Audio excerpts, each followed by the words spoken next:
सेवा सहयोग र सद्भावको 169औं दिन एभ्री न्युज पहलको यो विशेष प्रस्तुतिमा स्वागत छ। आदरणीय दर्शकवृन्द, म सुशील पाण्डे र हामी यतिखेर लागिसकेका छौँ विविध ठाउँबाट आएका विभिन्न खालका समस्या र ती समस्यालाई समाधान गर्ने एभ्री न्युज पहलको यो साझा अभियानमा छौँ। दर्शकवृन्द, यतिखेर देश भोकमरी र महामारी विरुद्ध एकैपटक लडिरहेको छ, समाज लडिरहेको छ र भोकमरी र महामारी विरुद्धको यो युद्धमा केवल लड्ने मात्र होइन, विजय हासिल गरेरै छाड्नु छ। त्यसका लागि तपाईँ हामी सबै मिल्नु छ र विशेष गरी हामी भन्न चाहन्छौँ देशका विभिन्न ठाउँमा विभिन्न तहमा रहेका विभिन्न खालका सङ्घ संस्थाहरू छन्, राजनीतिक दलहरू छन् र ती राजनीतिक दलका विभिन्न खालका भातृ सङ्गठनहरू छन्, युवाहरू छन्, युवा भातृ सङ्गठन लगायत विद्यार्थीका भातृ सङ्गठन लगायत विभिन्न भातृ सङ्गठन यतिखेर कहाँ छन् हामी सोध्न चाहिरहेका छौँ। आखिर राजनीति भनेको के हो? राजनीति भनेको जनताको सुख दुःखमा साथ दिनु हो। राजनीति भनेको जनताका दुःखमा जनतालाई साथ दिन जनताकै घरमा पुग्नु हो र त्यसलाई त्यो समस्यालाई समाधान गर्नको लागि लाग्नु हो। भनिन्छ यतिखेर सत्तारूढ दल नेपाल कम्युनिस्ट पार्टीका 8 लाख कार्यकर्ता छन्, सक्रिय कार्यकर्ता छन् र अर्को प्रमुख प्रतिपक्षी दल नेपाली काङ्ग्रेसको 5 लाख भन्दा बढी कार्यकर्ताहरू छन् र ती कार्यकर्ताका गाउँ तहसम्म टोलसम्म विभिन्न खालका सङ्गठनहरूको सञ्जाल छरिएको छ, जेलिएको छ। तपाईँ हामी सबै मिल्ने हो भने अहिले दलीय राजनीतिलाई थन्को लगाएर राष्ट्रलाई परेको यो सङ्कटमा समस्या समाधानका लागि जुट्ने हो भने तपाईँ हाम्रो सामर्थ्यको अगाडि यी समस्या केही पनि होइनन्। तपाईँ हाम्रो क्षमताका अगाडि यी समस्या केही पनि होइनन्। हामी सक्छौँ भोकमरी विरुद्ध लड्न, हामी सक्छौँ कोहीलाई पनि भोकै सुत्न नपर्ने बाध्यताको सिर्जनाबाट अन्त्य गर्नका लागि हामी सक्छौँ। त्यति मात्र होइन, महामारीको यो सङ्क्रमणलाई शून्यमा झार्न पनि सक्छौँ। आजै मात्रै कुरा गर्ने हो भने मोरङको रङ्गेली अहिले कोरोना सङ्क्रमणको जोखिममा अथवा कोरोना सङ्क्रमणको स्थितिलाई हेर्ने हो भने कोरोना सङ्क्रमित शून्यमा पुर्याएको अवस्था छ। तर काठमाडौँ उपत्यकाकै कुरा गर्ने हो भने अहिले काठमाडौँमा दयनीय कन्ट्याक्ट ट्रेसिङ भइरहेको छ। प्रति सङ्क्रमित 30 देखि 40 जनासम्ममा कन्ट्याक्ट ट्रेसिङ गर्नुपर्ने ठाउँमा अहिले प्रति सङ्क्रमित 2 जनालाई मात्रै कन्ट्याक्ट ट्रेसिङ हुने गरेको अवस्था छ। यस हिसाबले हामीले काम गर्ने हो भने न त भोकमरी विरुद्ध लड्न सक्छौँ न त महामारी विरुद्ध नै हामी लड्न सक्छौँ र दुवैमा हामी हार खाने स्थिति आउँछ। त्यसकारण हामी भनिरहेका छौँ हामीले चाह्यौँ भने नसक्ने होइन, हाम्रो सामर्थ्यले नपुगेको होइन। तपाईँ हामी सबै मिल्ने हो भने भोकमरी विरुद्ध पनि लड्न सक्छौँ र महामारी विरुद्ध पनि विजय हासिल गर्न सक्छौँ र हामी भनिरहेका छौँ हामी गर्छौँ, हामी सक्छौँ। तपाईँ हाम्रो सबैको साथले, तपाईँ हाम्रो सबैको सद्भावले, तपाईँ हामीले जसरी सदासदा यहाँहरूले हामीप्रति देखाउनु भएको छ र हाम्रो अभियानसँग जोडिएर विभिन्न व्यक्तिले देशका विभिन्न ठाउँमा देशबाट मात्र होइन विदेशबाट पनि जुन सद्भाव र सदासदा आइरहेको छ, यहाँहरूको सबैको सहयोगले हामी भन्छौँ, हामी गरेरै देखाउँछौँ। तपाईँ हामी सबै मिलौँ र घरभित्रको भोकमरी र घर बाहिरको महामारीलाई एकैपटक पराजित गरेरै छाडौँ। त्यसका निमित्त हामीले धेरै ठुलो काम केही गर्नु छैन। हाम्रै पूर्वीय सभ्यताको संस्कार र संस्कृति अनुसार सोच्ने र त्यही अनुसार जीवन पद्धति बाँच्ने गऱ्यौँ भने त्यतिले पुग्दछ यो भोकमरी र महामारी विरुद्ध लड्नका निमित्त।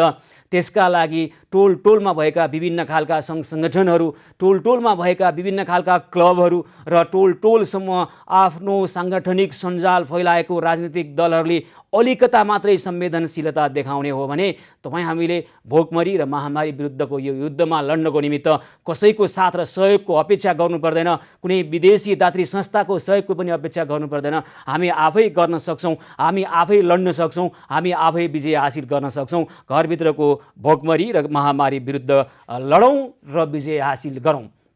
दर्शकवृन्द, हामी भनिरहेका छौँ निषेधाज्ञा जारी भइसकेपछि पछिल्लो समय पुनः विभिन्न व्यक्तिहरू जो बिहान कमाएर बेलुका खानुपर्ने बाध्यताको जीवन गुजारिरहनु भएको थियो, जो चाहिँ अहिले निकै न्यून आयमा बाँच्नुपर्ने अवस्थाकोमा हुनुहुन्थ्यो, उहाँहरूले अहिले अब करिब 2-3 हप्ता काम गर्न नपाउने परिस्थितिमा पुनः भोकै बस्न बाध्य भइरहनु भएको छ। र हामी भनिरहेका छौँ तपाईँहरूलाई परेका कुनै पनि समस्यालाई समाधान गर्नका निमित्त हाम्रा सहयोगी हातहरू अहिले पनि तयारी अवस्थामा हुनुहुन्छ र अहिले यहाँको घरमा आएर समस्या समाधान गर्नुपर्छ भने पनि हामी आउनेछौँ र तपाईँका समस्या समाधान गर्छौँ। त्यस्तै हाम्रा सहयोगी हातहरू, सहयोगी मनहरूले ती समस्या देखिसकेपछि पुनः सहयोगका निमित्त उहाँहरूले फेरि प्रभावकारी ढङ्गबाट उहाँहरूको घनत्व बढेको छ। सङ्ख्यात्मक हिसाबले पनि उहाँहरू थुप्रै व्यक्तिहरू जोडिरहनु भएको छ हाम्रो यो अभियानसँग र हामी भनिरहेका छौँ हामी भोकमरी र महामारी विरुद्धको यो लडाइँमा छौँ। तपाईँ हामी सबै मिलौँ र यो लडाइँलाई विजय उन्मुख बनाउनै पर्छ। यसको कुनै अर्को विकल्प छैन र अहिले हामी विभिन्न व्यक्तिहरूका फोन लिन्छौँ। तपाईँहरूसँग भएका कुनै त्यस्ता खालका वास्तविक समस्या छन् र ती समस्यालाई प्रत्यक्ष जोडिएर समाधानको लागि हामीसँग अपेक्षा गर्नुभएको छ भने कृपया आउनुहोस्, टेलिफोन गर्नुहोस्। 40 17 800 यहाँले प्रत्यक्ष टेलिफोन गर्न सक्नुहुन्छ र आफ्ना समस्या राख्न सक्नुहुन्छ। तपाईँहरूका समस्याको संवेदनशीलताको अवस्थालाई हेरेर हामी तपाईँहरूका समस्याको गम्भीरताको घनत्वलाई हेरेर अहिले नै आउनुपर्ने ठाउँमा अहिले आउनका निमित्त तयारी अवस्थामा रहनुभएको छ हाम्रा सहयोगीहरू। र यतिखेर कोही दर्शक टेलिफोन सम्पर्कमा आइसक्नु भएको खबर मैले प्राप्त गरेको छु। बाङ्गेमुडाबाट गङ्गा श्रेष्ठ टेलिफोन सम्पर्कमा आउनुभएको छ। गङ्गा श्रेष्ठ बाङ्गेमुडाबाट। हजुर गङ्गाजी नमस्कार, कार्यक्रममा स्वागत छ यहाँलाई। हजुर गङ्गाजी, ल भन्नुहोस् त कृपया के छ यहाँको कुरा?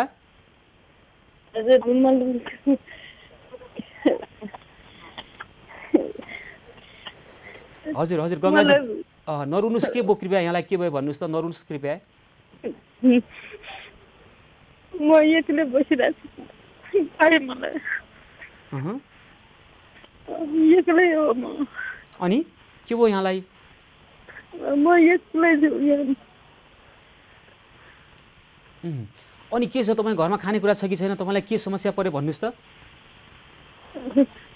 ग्यास पनि छैन, स्टोभमा पात पकाइरहेको थियो अनि पनि छैन मलाई। खानेकुरा छ कि छैन घरमा? खाद्यान्न छ कि छैन गङ्गाजी? हजुर अलिकति छ। अलिकता छ। तपाईँले आज बिहान खाना खानुभयो, अहिले साँझ खानुभयो? अनि खाएको बिहान पकाएको त्यो अनि खानै मन लाग्छ न, मलाई पारा तिर्नु नसकेर भइरहेको। घरबाट तिर्न सक्नु भएन अनि खानेकुरा खान मन लागेन। किन? यहाँलाई भोलिको के होला भन्ने उसले डरले, त्रासले अथवा केले भन्नुहोस् त? मलाई डर लागिरहेको थियो पारा तिर्न नसकेर। होइन, घरबाट त यतिखेर अब धेरैको यो समस्या छ। अहिले तपाईँहरू आम्दानी, तपाईँ के काम गर्नुहुन्थ्यो गङ्गाजी पहिला? म पहिला सिलाइ गर्न, अहिले केही काम छैन।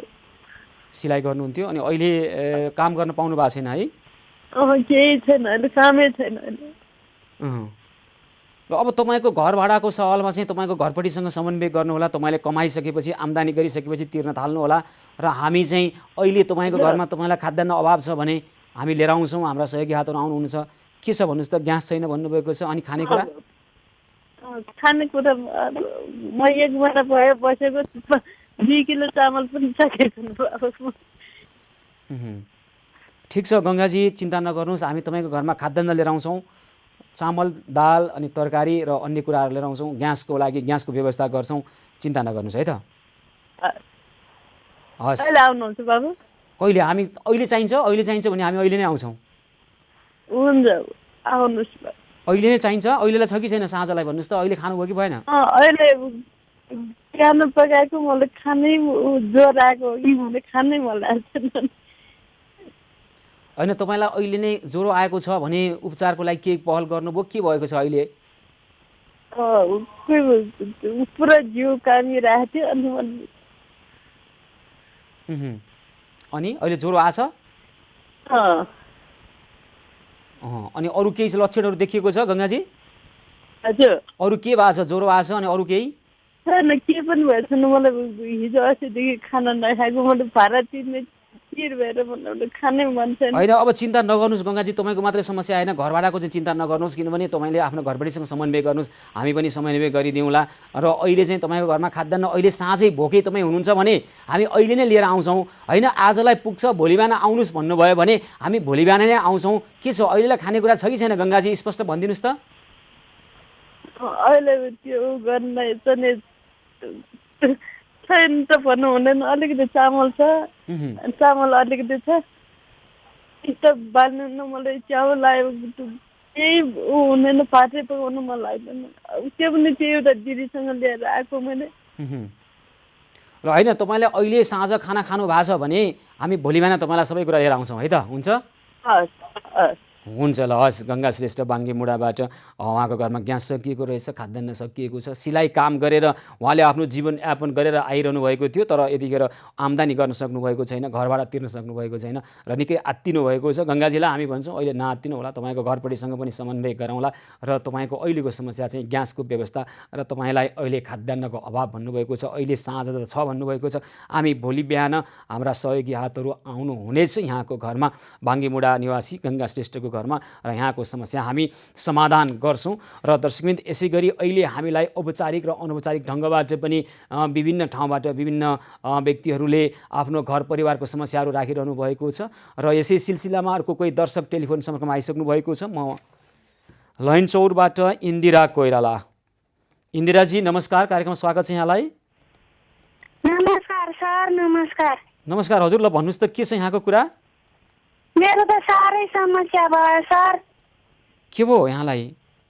अब 6-7 जना परिवार छौँ, ग्यास पनि छैन, रासन त अब अहिलेलाई पनि हामीले उहाँ भात बाँड्या ठाउँबाट लिएर आएको, छोरा पनि बिरामी छ, त्यसको सानैदेखि मृगौला खराब भएको, अहिले जँचाउन लानुपर्ने, एक महिना ल्याउनु भनेको थियो, अहिले लान पनि सकिनँ। मलाई त साह्रै अप्ठ्यारो पर्छ सर। अहिले चाहिँ के छ, तपाईँको घरमा खानेकुरा सकियो अनि अहिले के बाहिरबाट खाना खाइरहनु भएको छ, जहाँ भोजन सेवा गरिन्छ त्यहाँबाट खाना ल्याउनु भयो? हजुर, ठमेलमा बाँध्नुहुन्छ त्यहाँ एकजना इन्दिरा राणा भन्नेले। हजुर, त्यहीँबाट अहिले परिवारको लागि मैले लिएर आएको। अनि अहिले खाना खानुभयो यहाँले? अहिले साँझ खाना खानुभयो? अहिले ल्याएर राखेको छ, खाएको त छैन, अहिले त ल्याएको छ त्यहीँबाट। ल, अहिलेलाई खाना पुग्ने गरी ल्याउनु भएको छ नि, यहाँ अहिले भोकै सुत्नुहुन्न नि होइन? अहिले सबैलाई पुग्ने गरी ल्याएको छु, 6-7 वटा ल्याएको छु। ठिक छ, अहिले भोकै हुनुहुन्छ भने हामी अहिले नै लिएर आउँछौँ तपाईँको घरमा खाद्यान्न, चिन्ता नगर्नु होला इन्दिराजी। र अब हामी तपाईँको घरमा खाद्यान्न ल्याउँछौँ। अनि छोराको के भयो भन्ने, बिरामी हुनुहुन्छ उहाँ? छोरा त 6 वर्ष भइसक्यो, मृगौला खराब भएको, मैले गर्नसम्म गरिन्छ र अब चाहिँ गर्नै नसक्नु र हजुरहरूलाई प्रस्ताव राखेँ मैले सर। ल होइन, ठिक छ इन्दिराजी, हाम्रा सहयोगी हातहरू आउनुहुन्छ, विशेष गरी ताराबहादुर राणाबारजीले प्रभावकारी ढङ्गबाट औषधि उपचारको समन्वय गरिरहनु भएको छ। तपाईँलाई टेलिफोन आउँछ, खाद्यान्न आउँछ भोलि, र तपाईँलाई हामी टेलिफोन गर्नेछौँ, हाम्रा सहयोगी हातहरूले टेलिफोन गर्नुहुनेछ र तपाईँको छोराको उपचारको व्यवस्था पनि हामी मिलाउँछौँ है त। सर हुन्छ, धेरै धेरै धन्यवाद छ इन्दिरा कोइरालाजी लैनचौरबाट। उहाँले अहिले घरमा खाद्यान्न अभाव भइसकेपछि ठमेलबाट त्यहाँ जहाँ खाद्यान्न बाँड्ने गरिएको थियो भोजन सेवाबाट आफ्नो 6-7 जनाको परिवारलाई खानेकुरा ल्याउनु भएको रहेछ। भोलि बिहान के खाने उहाँहरूलाई अहिले नै अनिश्चितता छ र छोरा पनि बिरामी भएको अवस्था छ, आम्दानी छैन, काम गर्न पाउनु भएको छैन र थुप्रै सङ्कट चुलिएको छ। यस्तो बेलामा हामीले सहयोग गर्नुपर्छ। हामी यही अभियानमा छौँ र इन्दिरा कोइरालाको घरमा भोलि खाद्यान्न पुग्छ र उहाँको छोराको उपचारका लागि पनि हामी प्रयास गर्नेछौँ। अर्को एकजना दर्शक टेलिफोन सम्पर्कमा आइसक्नु भएको छ, साँखुबाट सीता महत टेलिफोन सम्पर्क हुनुहुन्छ। हजुर सीताजी नमस्कार, कार्यक्रममा स्वागत छ यहाँलाई। नमस्कार सर। नमस्कार हजुर। ल भन्नुहोस् त, के छ यहाँको कुरा? सर अब के भन्छ, सुत्केरी भएको 22 दिन भयो, खानेकुराहरू सिद्धिरहेको छ, त्यही भएर फोन गरेँ सर। सुत्केरी भएको 22 दिन भयो, तपाईँको घरमा को हुनुहुन्छ?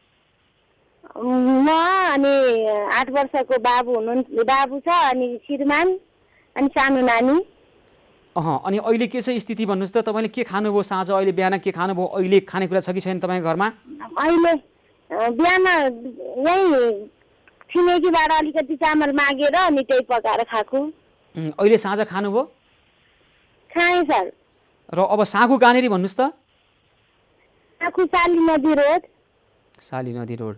ल होइन, अहिले तपाईँ भोकै हुनुहुन्छ भने हामी अहिले नै लिएर आउँछौँ सीताजी, होइन अहिले खानुभएको छ, खाना खानुभएको छ भने हामी भोलि बिहान लिएर आउँछौँ, के गरौँ? खाएको सर, अहिले भोलि बिहान लिएर आइदिनुहोस् न।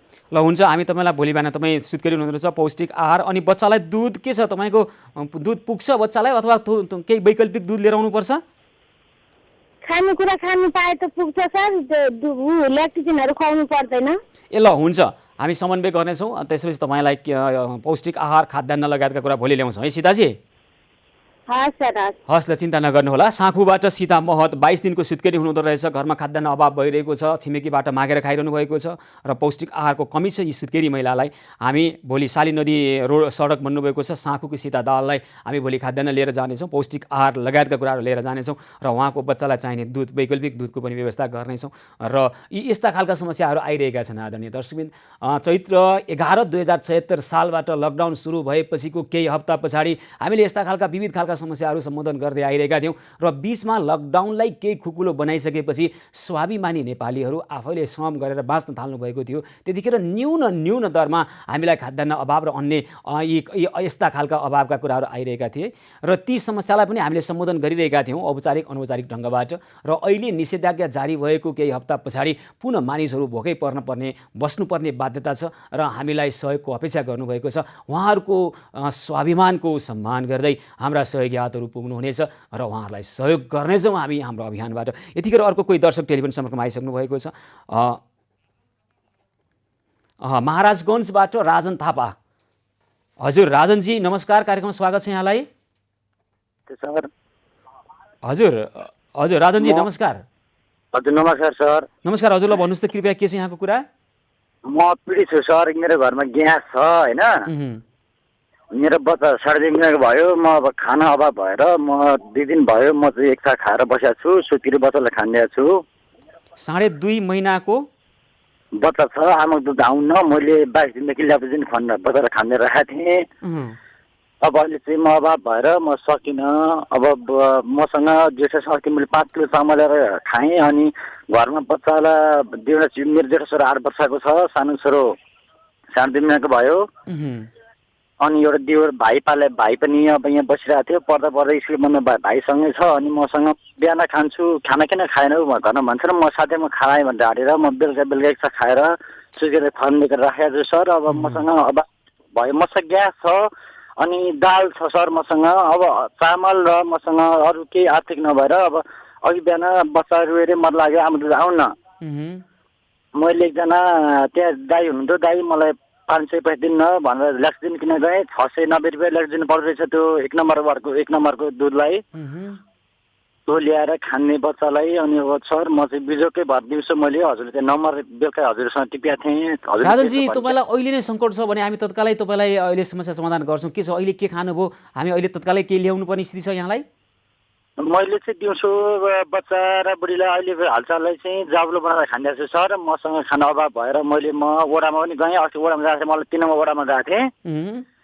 त्यहाँ जाँदाखेरि मलाई 3 किलो दाल दिनुभयो र 1 पकेट नुन मात्रै दिनुभयो। अहिले सुत्केरीलाई के खुवाउनु भयो तपाईँले? मैले अहिले जाउलो खाएँ सर सुत्केरीलाई। ल एकैछिन राजन थापाको यो अलि गम्भीर खालको हामीलाई समस्या लाग्यो, सानो बच्चा पनि छ र सुत्केरी अहिले लगभग अब त्यो जाउलो खाएर बस्नुभएको छ। कृपया भोला दाहाललाई टेलिफोन लगाउँ, कृष्णपुर हामी समाजका महाराजगञ्जको यो समस्या हामी तत्काल अहिले नै समस्या समाधान गर्न चाहन्छौँ। राजनजीको यो समस्या कृपया भोला दाहाललाई टेलिफोन लगाउँ अथवा भाइबरमा जोडिएर कुराकानी गर्न चाहिरहेका छौँ हामी। र दर्शकमित्र राजन थापा यतिखेर 2.5 महिनाको सुत्केरीलाई राम्रोसँग खुवाउन सकिरहनु भएको छैन। राजनजी तपाईँ पहिला के काम गर्नुहुन्थ्यो? म जेएमएम गर्छु सर। म जेएमएम गरेर यहाँ पढ्तिर गरेको थिएँ, त्यहाँ एकजना कोरोना देखेछ र एक दिन काममा गएको थिएँ, त्यहाँ 1000 रुपियाँ पैसा दिनुभयो मलाई। बिहान 7 बजे जस्तो काम गरेँ, एक दिन काममा गएको थिएँ, 1000 रुपियाँ पैसा दिनुभएको थियो। त्यसले बच्चालाई एकजना किन ल्याएको थिएँ, अब आधी भइहाल्यो आमा दुध आउन।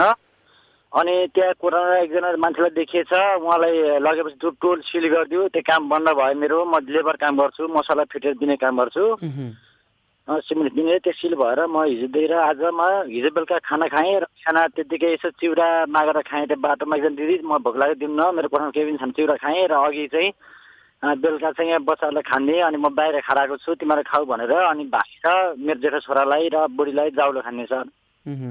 ल राजनजी तपाईँ चिन्ता नगर्नुहोस्, हामी तपाईँको घरको यो समस्या अहिले नै समाधान गर्नका लागि हामी आउनेछौँ।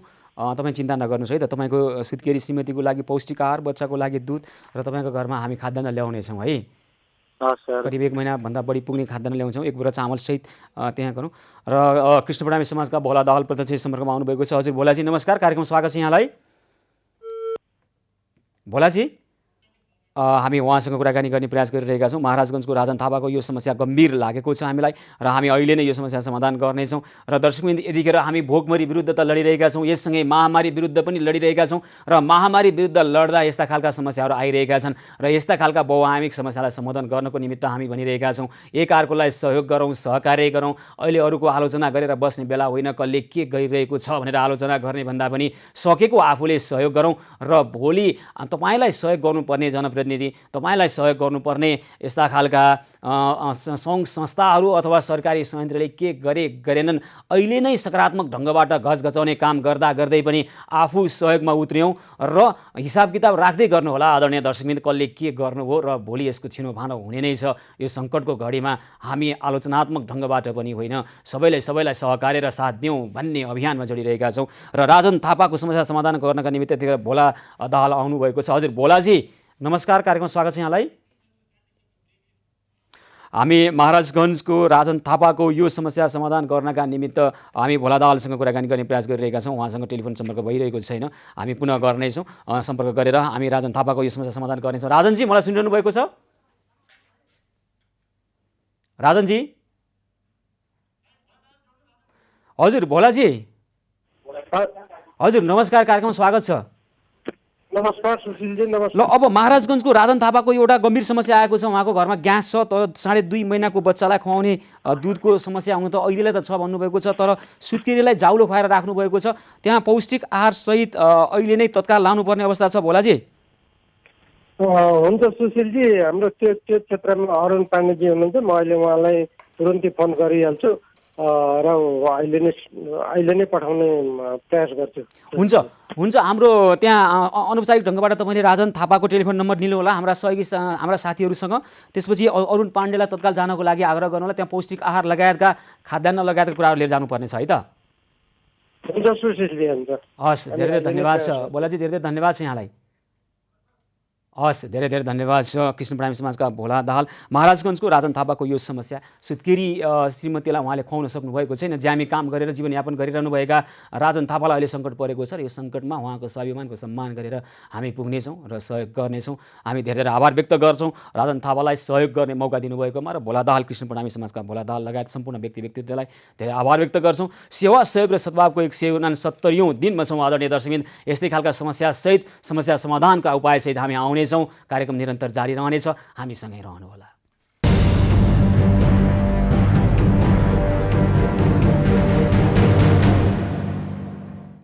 सेवा, सहयोग र सद्भावको 169औं दिन एभन्यूज पहलको विशेष प्रस्तुतिमा पुनः स्वागत छ आदरणीय दर्शकवृन्द। अब हामी यतिखेर लागिरहेका छौँ भोकमरी विरुद्धको यो अभियान, महामारी विरुद्धको यो अभियान हामी जित्न सक्छौँ। दुवै घरभित्रको भोकमरी र घर बाहिरको महामारीलाई हामी सबै मिलेर काम गऱ्यौँ भने कुनै पनि यस्ता समस्या रहने छैनन्। यी समस्यालाई समाधान गरेरै छाड्नेछौँ। दर्शकवृन्द, यतिखेर अब महामारी विरुद्ध जुत्दै गर्दा हामीले गर्नुपर्ने केही कामहरू तदारुकताका साथ गऱ्यौँ भने, प्रभावकारिताका साथ गऱ्यौँ भने अन्तर्राष्ट्रिय अनुभवले पनि महामारीलाई जितिसकेका थुप्रै सकारात्मक अनुभव छन् र हाम्रै देशभित्रका विभिन्न ठाउँमा पनि महामारी कोरोना सङ्क्रमणको सङ्क्रमणलाई शून्यमा झार्न सकिन्छ भन्ने उदाहरणहरू आइरहेका छन् र यसै सिलसिलामा मोरङको रङ्गेलीमा यतिखेर सङ्क्रमणलाई शून्यमा झारिएको खबर आएको छ र यसै गरी हामीले मोरङको रङ्गेलीले के त्यस्तो काम गर्यो जुन अन्य क्षेत्र र ठाउँ र अन्य जिल्लाले गर्न सकेन र त्यहाँ कोरोना सङ्क्रमण बढ्दैछ र मोरङको रङ्गेलीले चाहिँ त्यस्तो के गर्यो र कोरोनाको सङ्क्रमणलाई शून्यमा झार्न सक्यो भन्ने हामी अनुभव सुन्नेछौँ। त्यहाँका रङ्गेलीका नगर प्रमुख दिलीप कुमार अग्रवालसँग जोडिएर उहाँको अनुभव हामी सबैलाई काम लाग्न सक्छ, देशका अन्य जिल्लालाई काम लाग्न सक्छ र त्यसै गरी हामीले पनि काम गऱ्यौँ भने सफल नहुने कुरै छैन। यो धरतीमा हामी सबै मिलेर काम गऱ्यौँ भने जुनसुकै समस्यालाई पनि समाधान गर्न सक्छौँ हामी। मानव सभ्यतामा यस्ता खालका ठुला महामारीहरू पटक आएका थिए, मानवताको अगाडि हारे सबै ती महामारीहरू। अहिले पनि हामी संवेदनशील ढङ्गबाट, प्रभावकारी ढङ्गबाट मानवताले लड्यौँ भने घरभित्रको भोकमरी र घर बाहिरको महामारीलाई पनि जित्न सक्छौँ। र मोरङको रङ्गेलीको यो अनुभव सुन्दै गर्दा काठमाडौँमा दयनीय कन्ट्याक्ट ट्रेसिङ भइरहेको छ भन्ने तथ्यहरू फेला परेका छन्। एकजना व्यक्तिलाई कोरोना सङ्क्रमण भइसकेपछि करिब 40 देखि 50 जनालाई कन्ट्याक्ट ट्रेसिङ गर्नुपर्ने अवस्था आउँछ। 1-2 दिनको अन्तरालमा। तर यतिखेर काठमाडौँ उपत्यकामा भने कोही एउटा व्यक्तिलाई कोरोना सङ्क्रमण फेला परिसकेपछि करिब 2 जनालाई मात्रै सरदर 2 जनालाई मात्रै कन्ट्याक्ट ट्रेसिङ गरिएको र त्यस कारणले गर्दा निषेधाज्ञा लगाएको यति दिन भइसक्दा पनि कोरोना सङ्क्रमणको सङ्ख्याहरू सङ्क्रमितको सङ्ख्या घट्नुभन्दा बढ्दै गइरहेको परिस्थिति अहिले छ र यो खालको परिस्थितिमै हामी बाँचिरह्यौँ भने प्रभावकारी ढङ्गबाट कोरोना सङ्क्रमणलाई न्यूनीकरण गर्नका निमित्त कन्ट्याक्ट ट्रेसिङलाई प्रभावकारी बनाएनौँ भने अबको केही हप्तामा यो देशले एउटा विवश रूप देख्नुपर्नेछ। हामी त्यो अपेक्षा गरिरहेका छैनौँ। हामी अपेक्षा त्यो रूप देख्न नपरोस् भन्नका निमित्त आफ्नो ठाउँमा जसले जे काम गर्नु पर्थ्यो उहाँहरू सबै मिलेर अझ यतिखेर जिम्मेवारी नभएका व्यक्तिहरू पनि राष्ट्रलाई सङ्कट पर्दा सबै जुटेर काम गर्नुपर्छ भनिरहेका छौँ। र काठमाडौँ उपत्यकाकै सवालमा कुरा गर्ने हो भने कन्ट्याक्ट ट्रेसिङको दायरालाई फराकिलो बनाएनौँ भने निषेधाज्ञा जति लगाए पनि कोरोना सङ्क्रमितको सङ्ख्या घट्ने छैन, कोरोना सङ्क्रमितको सङ्ख्या न्यूनीकरण हुने छैन। यसको ग्राफ उकालो लागै छ। निषेधाज्ञामा बसिरहेको छ उपत्यका यतिखेर, तैपनि कोरोना सङ्क्रमणको जोखिम किन बढिरहेको छ त? हामीले किन यतिखेर निषेधाज्ञा लगाइरहेको समयमा जुन समय हामीसँग थियो यो एकदम सुनौलो समय हो हामीले कोरोना सङ्क्रमणको जोखिमलाई न्यूनीकरण गर्नका निमित्त। यतिखेर हामीले प्रभावकारी रूपमा काम गर्न नसकेका तथ्यहरू आइरहेका छन्। काठमाडौँ उपत्यकाकै हकमा कुरा गर्ने हो भने किन यस्तो भइरहेको छ? हामीले मोरङको रङ्गेलीबाट सिकौँ र काठमाडौँ उपत्यकाको मात्रै होइन देशका विभिन्न क्षेत्र विभिन्न स्थानमा लगाएका निषेधाज्ञा र लकडाउनमा जुन समय हामीले प्राप्त गरेका छौँ त्यो समयको प्रभावकारी सदुपयोग गरौँ हामी भनिरहेका छौँ। र दर्शकबिन, तर दुःखको कुरा, दुर्भाग्यको कुरो, यतिखेर मानिसहरू मास्क लगाउन पनि इन्कारी गरिरहेका छन्। मानिसहरू मास्क नलगाइकन हिँडिरहेका छन्। कैलालीको धनगढीमा मास्क नलगाइकन त्यहाँ बजारमा मानिसहरू आइरहेको एउटा प्रतिनिधिमूलक घटना हामी हाम्रा दर्शकहरूलाई देखाउँछौँ। मात्र यो कैलालीको धनगढीको समस्या होइन, देशका विभिन्न भागमा र काठमाडौँ उपत्यकामा पनि यो स्थिति छ। तर विज्ञहरू भन्छन् मास्क मात्रै लगाउने हो भने पनि हामी कोरोना सङ्क्रमणको जोखिमलाई 60% झार्न सक्छौँ। त्यति त गरौँ, हामी आग्रह गरिरहेका छौँ। र अब भने हामी मोरङको रङ्गेलीले कसरी सक्यो यो सफलता हात पार्नको लागि कोरोना सङ्क्रमणलाई अहिले शून्यमा झारेको छ।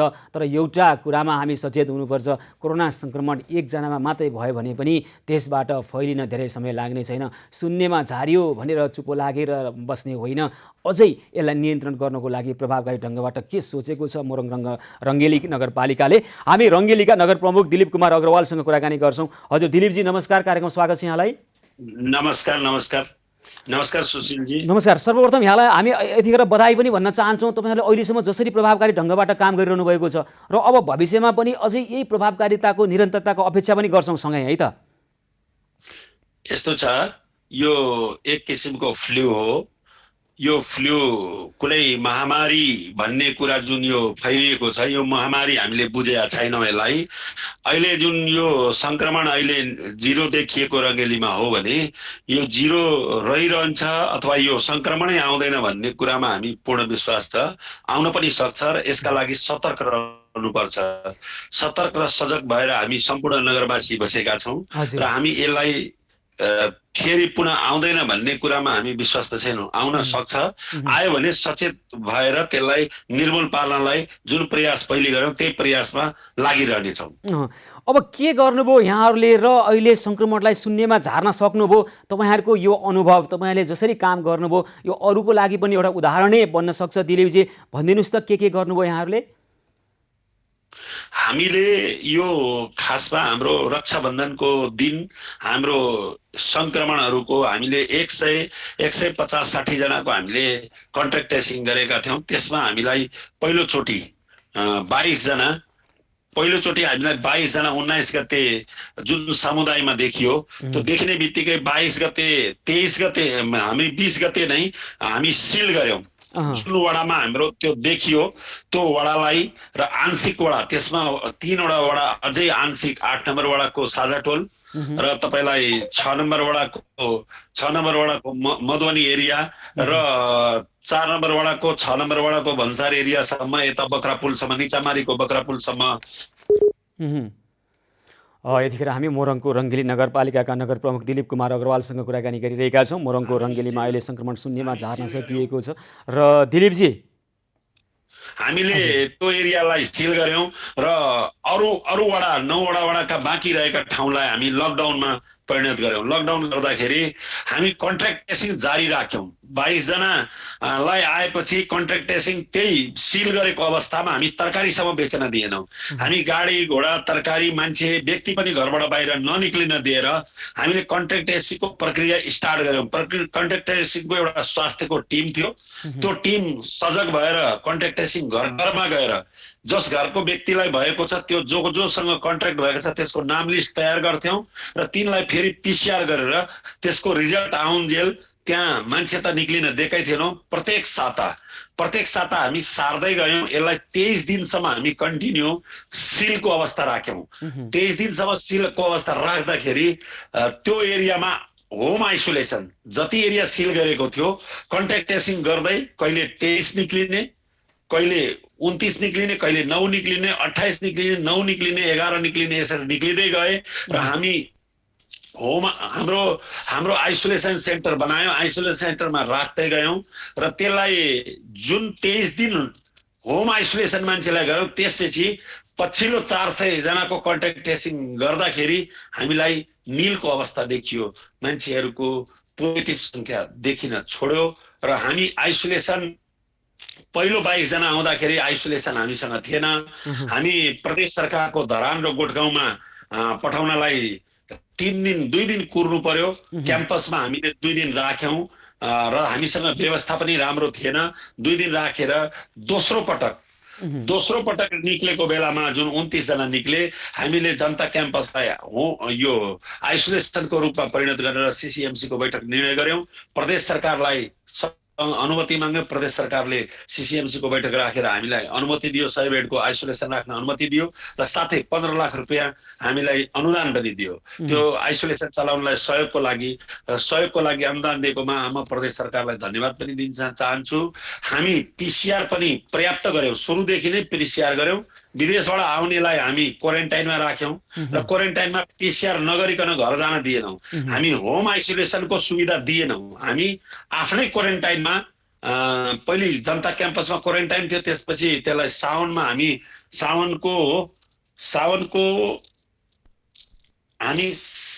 महिनामा 8 गतेदेखि हामी क्वारेन्टाइनलाई जनता क्याम्पसबाट हामी तिरुपति बालाजामा शिफ्ट गर्यौं र त्यहाँ हामी क्वारेन्टाइन पनि राख्यौं, आइसोलेसन पनि चलायौं र त्यसैले गर्दा विदेशबाट आउने मान्छे, भारतबाट आउने मान्छे, हाम्रा जनप्रतिनिधि लगायत कर्मचारी, पुलिस प्रशासन सारा तर्फबाट चारैतिरबाट गाउँमा कसैलाई पस्न दिएनौं। पसे पनि तिनलाई हामीले क्वारेन्टाइनमा राखेर पीसीआर गरेर आफ्नो घर पठाएका थियौं। त्यसमा कोही संक्रमण निक्लेको बेलामा हाम्रो आइसोलेसन नहुँदाको अवस्थामा प्रदेश सरकारमा विराटनगर कोशी अस्पताल कोभिडमा पठाएर पनि हजुर दिलीपजी अब यसरी तपाईहरुले कडाई गर्दै गर्दाखेरि त्यहाँ अब विभिन्न खालका अरु समस्याहरु चाहिँ कसरी समाधान गर्नुभयो? जस्तै त्यहाँ पनि अब दैनिक ज्यालादारी गरेर खाने व्यक्ति घर परिवार भोकै रहेको अवस्था हुन सक्थ्यो। त्यस्तो बेलामा चाहिँ के गर्नुभयो यहाँहरुले?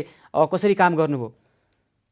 यस्तो छ, नागरिक सबभन्दा पहिले भोकभन्दा पनि यो संक्रमणबाट बच्नका लागि जुन यो बजार एरियामा जुन आयो त्यसले गर्दा उहाँहरु पनि त्रसित हुनुभयो। उहाँहरुलाई पनि वास्तवमा यो रोगबाट बच्नुका लागि बरु हामी होम आइसोलेसन पनि हुनुपर्छ भने भोकै पनि केही मेरा जनताहरु भोकै पनि पक्कै पनि बस्यो होला, अलिकति दुखी पनि भयो होला, त्यसमा पीडा पनि आएको होला। तर जनताले, राजनीतिक दलले, सबैले, आज जनप्रतिनिधिले, कर्मचारीले, स्वास्थ्य कर्मीले सबैले तदारुकताका साथ लागिदिएर सहयोग गरिदिएर निर्मूल गर्न सफल भए। भोकै पनि रह्यो होला, कोही जनता केहीले खान पनि अप्ठ्यारो भएको होला, तर ती अप्ठ्याराहरू कुरा अगाडि नतेर्स्याएर उहाँहरूले बन्द गर्नमा पूर्ण सफलता हासिल गर्नमा उहाँहरूको धेरै सहयोग रहेको छ। हुन्छ दिलीपजी, र तपाईले जसरी त्यहाँ तपाईहरुले काम गर्नुभएको छ, यो अन्य नगरपालिकाहरूले र अन्य क्षेत्रले पनि सिक्नुपर्छ र यसैगरी कोरोना संक्रमणको यो दरलाई शून्यमा झार्न सकिँदो रहेछ भन्ने उदाहरण छ। तर फेरि हेर्नुस्, कोरोना संक्रमणको एकजना व्यक्तिबाट पनि यहाँ हजारौं जनामा सर्न सक्छ। त्यसकारण अझै सचेत हुनुपर्ने अवस्था त छँदैछ र तपाईहरुले जसरी प्रभावकारी ढंगबाट काम गरिरहनु भएको छ, उदाहरणीय काम गरिरहनु भएको छ, यहाँलाई धेरै धेरै आभार र धन्यवाद भन्न चाहन्छौं दिलीपजी। धन्यवाद।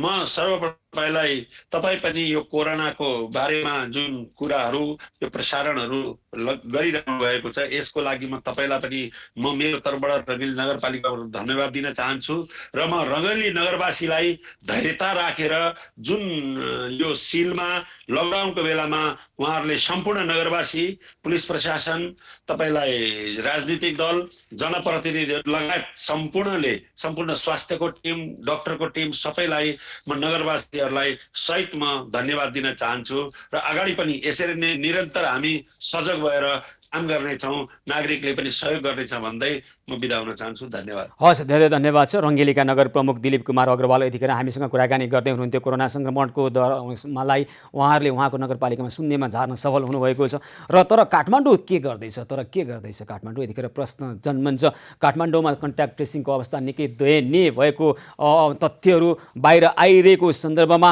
हामी एपिडेमियोलोजी तथा रोग नियन्त्रण महाशाखाका निर्देशक डाक्टर वासुदेव पाण्डे र त्यही महाशाखाका निगरानी तथा अनुसन्धान शाखा प्रमुख महेन्द्र ध्वज अधिकारीसँग आखिर के गरिँदैछ काठमाडौँ उपत्यकामा चाहिँ भनेर हामी बुझ्ने प्रयास गर्छौँ। कन्ट्याक्ट ट्रेसिङ निकै न्यून, प्रति सङ्क्रमित 2 जना मात्रैमा गरिएको खबर आइरहेको छ। प्रति सङ्क्रमित 10 देखि 12 जनाभन्दा बढीलाई कन्ट्याक्ट ट्रेसिङ गर्नुपर्ने र त्यस हिसाबले थुप्रैमा अहिले कोरोना सङ्क्रमणको जोखिम छ कि छैन भनेर हेर्नुपर्ने अवस्थामा प्रभावकारी ढङ्गबाट काम नभएको कारणले गर्दा कोरोना सङ्क्रमण बढेको कुरो आइरहेको छ। यस सम्बन्धमा कुराकानी गर्छौँ र मास्क नलगाउने बानीका सम्बन्धमा पनि हामी कुराकानी गर्छौँ र दर्शकवृन्द हामी छौँ सेवा सहयोग र सद्भावको 169औं दिनमा छौँ र यी यस्तै खालका समस्या र समस्या समाधानको पहलमा निरन्तर आइरहनेछौँ। खाद्यान्न अभावका समस्याहरू पनि आएपछि हामी लिइरहेका छौँ र समस्या समाधानको पहल गरिरहेका छौँ। कार्यक्रम निरन्तर जारी रहनेछ, हामीसँगै रहनुहोला।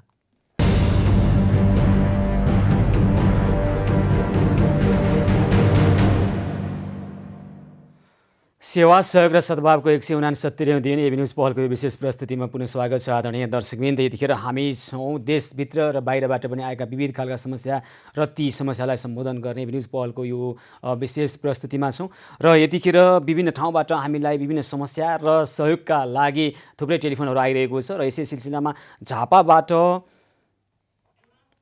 देवराज थापा टेलिफोन सम्पर्कमा हुनुहुन्छ। झापाबाट हजुर देवराजजी नमस्कार, कार्यक्रममा स्वागत छ यहाँलाई। देवराज अधिकारी हो सर म। देवराज अधिकारीजी, मलाई यहाँ हजुर नमस्कार हजुर। नमस्कार। ल भन्नुहोस् त देवराजजी, के छ कुरा यहाँको? यहाँ यी झापामा एकजना हाम्रो गाडी चलाउने भाइ थिए ख्याम श्रेष्ठ, ऊ 2 वर्ष यता चाहिँ तपाईँको चाहिँ अहिले ओछ्यानमा पर्नुभएको छ। गाडी लिएर यहाँबाट तपाईँको लङ गाडी काठमाडौँ जाने गाडी हो, त्यो गाडी तपाईँको मङ्लिङ पुगेपछि एक्सिडेन्ट भएछ। यहाँबाट जाँदाखेरि हेटौँडासम्म उहाँले लानुभयो, त्यहाँदेखि अर्को साथीले लानुभयो। अनि उहाँको साथीले चाहिँ चलाएको बेला उहाँ बनोटमा चाहिँ बस्नुभएको रहेछ। बनोटमा बसेको बेलामा गाडी एक्सिडेन्ट हुँदाखेरि उहाँको चाहिँ यो क्यारेक भयो टाउको मुन्टो। हजुर। अनि उहाँलाई चाहिँ अब त्यो दबाई पानीको लागि चाहिँ गाडी मालिक र बिमाले गर्नुभयो, गर्नु त उहाँहरूले पनि लिएर गएर गर्नुभएछ। अब त्यतिले नपुगेर अहिले खर्च बर्च सबै सकिएर ओछ्यानमै हुनुहुन्छ।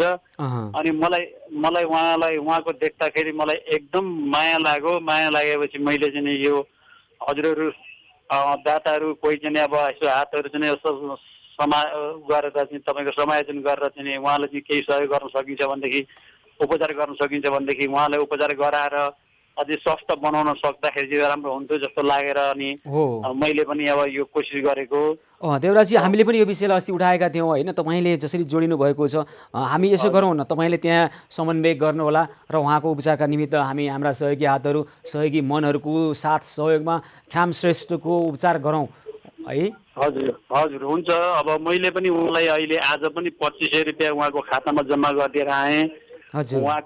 उहाँको खाता नम्बर चाहिँ यस्तो रहेछ, उहाँको खाता नम्बर मैले हजुरलाई भन्दैछु म पनि। हजुर भन्नुहोस् त। उहाँको खाता नम्बर रहेको छ 015 हजुर 0000 4टाहरू अनि 67 अनि 9110 यो उहाँको खाता नम्बरमा म जस्तै धेरै साथीहरूले चाहिँ सहयोग पुर्याइदिएर उहाँको उपचार गरिदिँदाखेरि, उपचारमा सहयोग पुर्याउँदाखेरि म पनि आभारी हुन्थेँ होला भन्ने मलाई लाग्यो। कुन ब्याङ्कको खाता नम्बर हो यो? उहाँको एनसिसी ब्याङ्क हो। NCC bank. भक्त शेर श्रेष्ठ। भक्त शेर श्रेष्ठको नाममा रहेको। भक्त शेर श्रेष्ठ उहाँको पिताजीको नाम। ल हुन्छ, यसो गरौँ देवराजी, तपाईँले समन्वय गर्नुहोस् र तपाईँले दिनुभएको छ यहाँ उहाँको खाता नम्बर पनि दिनुभएको छ। हाम्रा दर्शकहरू सहयोगी मनहरूले स्वस्फूर्त रूपमा त्यही खातामा पनि रकम जम्मा गरेर उहाँलाई नयाँ जीवन दिनको लागि सहयोग गर्न सक्नुहुन्छ र यहाँले पनि सहयोग गरिरहनु भएको रहेछ। हामी आभार व्यक्त गर्न चाहन्छौँ र तपाईँले त्यहाँ ख्याम श्रेष्ठलाई उपचारका निमित्त पहल गर्नुहोस्। हामी हाम्रो अभियानबाट साथ दिनेछौँ र तपाईँ हामी सबै मिलेर उहाँको नयाँ जीवन दिने उहाँ त्यो पहललाई प्रभावकारी ढङ्गबाट उहाँलाई नयाँ जीवन दिएरै छाडौँ, हुन्न? हुन्छ सुशील सर, हुन्छ। यसको लागि चाहिँ अब म पनि पहल गर्छु अझै पनि होइन, साथीहरूलाई चाहिँ सङ्घ संस्थाहरूलाई चाहिँ सबैलाई चाहिँ भनिरहेको छु। त्यहाँबाट पनि हजुरहरूले चाहिँ यसो अब विज्ञापन पनि तपाईँको यसो 15-22 दिन जति चाहिँ त्यहाँबाट छोडिदिनु भयो भनेदेखि अलिकति केही हुन्थ्यो कि। हामी उठाउँछौँ यो विषयलाई र समन्वय गर्छौँ। हाम्रा संवाददाता मार्फत पनि त्यहाँ रहनुभएका हाम्रा सहयोगी हातहरू पनि झापामा थुप्रै हुनुहुन्छ है। तपाईँ पनि आउनुभएको छ, जोडिनु भएको छ, तपाईँलाई धेरै धेरै धन्यवाद भन्छौँ। र यो कार्य जुन तपाईँले अहिले फेरि पहल गर्नुभएको छ यसलाई एउटा सार्थकतामा पुर्याउँ है त। हुन्छ सुशील सर, हुन्छ। म पनि अब हाम्रो यहाँको लागि चाहिँ म गर्छु। तपाईँहरू यो एबिन्यूज टेलिभिजन मार्फत चाहिँ तपाईँको धेरै म पनि अब कार्यक्रम हेरिरहेको छु। तपाईँहरूलाई पनि म धेरै धेरै धन्यवाद भन्न चाहन्छु। हस्, हुन्छ, धेरै धेरै धन्यवाद छ। झापाबाट देवराज अधिकारी यतिखेर हामीसँग जोडिएर झापामा रहेका ख्याम श्रेष्ठलाई उपचारका निमित्त पहल गर्नुभएको छ र यतिखेर कोही दर्शक टेलिफोन सम्पर्कमा आइसक्नु भएको छ। चण्डोलबाट नेरी उप्रेती, मैले अघिल्लो नाम अलि बुझिरहेको छैन। हजुर हजुर नमस्कार, कार्यक्रममा स्वागत छ यहाँलाई। हजुर म केही सहयोग गर्न चाहन्छु कि। ए हजुर। अनि त्यस कारण अब खाद्यान्न दिउँ कि पैसै दिउँ कि? यहाँलाई जे सहज हुन्छ, हाम्रो अभियानलाई जे दिँदा सहज हुन्छ त्यही दिँदा राम्रो हुन्छ। हाम्रो अभियान त खाद्यान्नमा विशेष गरी निभेको चुलो बाल्ने अभियान हो र यहाँले खाद्यान्न दिनुभयो भने अझ सहज हुन्छ। हाम्रा सहयोगी हातहरू आउनुहुन्छ र तपाईँले दिएको खाद्यान्न जहाँ निम्न लागेको चुलो छ त्यहाँ पुर्याउनुहुन्छ। तपाईँहरूको यो कार्यक्रम असाध्यै राम्रो लाग्यो। तपाईँहरूलाई धेरै धेरै धन्यवाद छ। उसो खाद्यान्न नै गर्नु त, उसो खाद्यान्न हुन्छ। यहाँलाई जे सहज हुन्छ, फेरि यहाँलाई केही अप्ठ्यारो नहोस्, खाद्यान्न किन्न जाने यो त्यो अब अप्ठ्यारो नहोस्। यहाँलाई जे सहज हुन्छ त्यही सहयोग गर्न सक्नुहुन्छ। मेरीजी के कति सहयोग गर्न चाहनुहुन्छ यहाँ?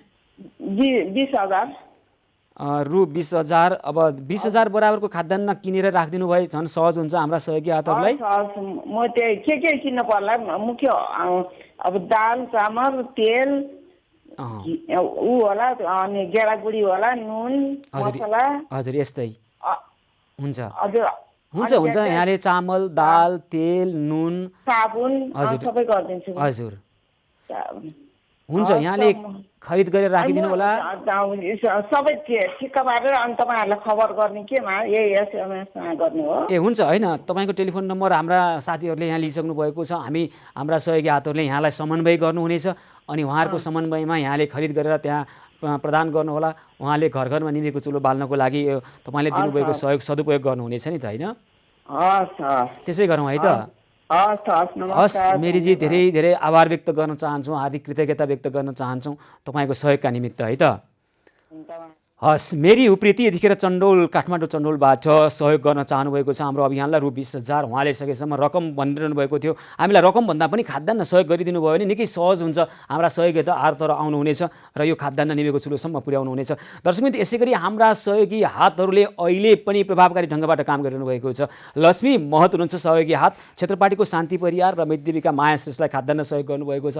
लक्ष्मी महतलाई हामी हार्दिक आभार व्यक्त गर्न चाहन्छौँ। त्यसै गरी अन्य हिजो हामीलाई नर्मिक अस्पतालबाट कोरोनाको प्लाज्मा थेरापीका लागि उपचारका लागि ए पोजिटिभ रगत चाहियो भनेर हामीलाई टेलिफोन आएको थियो। राधाकृष्ण रञ्जित कारलाई हामीले यो खबर सम्प्रेषण गरिसकेपछि नेपाल प्रहरी अस्पतालबाट उहाँलाई रगत प्राप्त भएको छ। ए पोजिटिभ रगत प्लाज्मा थेरापी सुरु भएको खबर हामीलाई प्राप्त भएको छ। यसको लागि समन्वय गरिदिनु हुने धराबहादुर राणाभाट, त्यसै गरी डाक्टर निसुमाजी हिजो हामीलाई टेलिफोन गर्नुभएको थियो। उहाँहरूलाई आभार व्यक्त गर्छौँ र विशेष गरी नेपाल प्रहरी अस्पताल अस्पताललाई हार्दिक कृतज्ञता व्यक्त गर्छौँ। तपाईँहरू जसरी यतिखेर मानव सेवामा जुटिरहनु भएको छ, तपाईँहरूले यो खबर प्राप्त गरिसकेपछि जसरी पहल गर्नुभयो र राधाकृष्ण रञ्जित कार्यालय उपचारका निमित्त तपाईँहरूले प्लाज्माको लागि प्रदान गर्नुभएको छ, नेपाल प्रहरी अस्पताललाई आभार व्यक्त गर्न चाहन्छौँ। त्यसैगरी नेपाली सेनाले पनि प्लाज्मा उपचारको प्लाज्मा थेरापीका निमित्त प्रभावकारी ढङ्गबाट काम गरिरहेको खबर हामीलाई आएको छ र हामी उहाँसँग पनि समन्वय गरेर हामी हाम्रो अभियानमा सबै एउटा खुला सहृदयताको अभियान हो। तपाईँ हामी सबै मिलौँ र नेपाली जनतालाई परेको कठिनाइमा साथ दियौँ, सहयोग गरौँ, निस्वार्थ भावनाबाट कटिबद्ध भएर लागौँ। हामी यही भनिरहेका छौँ र थुप्रै समस्याहरू छन्। ती समस्या र समाधानका उपायसहित हामी आउनेछौँ। सेवा, सहयोग र सद्भावको 169औं दिनको एभिन्यूज पहलको यो विशेष प्रस्तुति निरन्तर जारी रहनेछ। हामीसँगै रहनुहोला।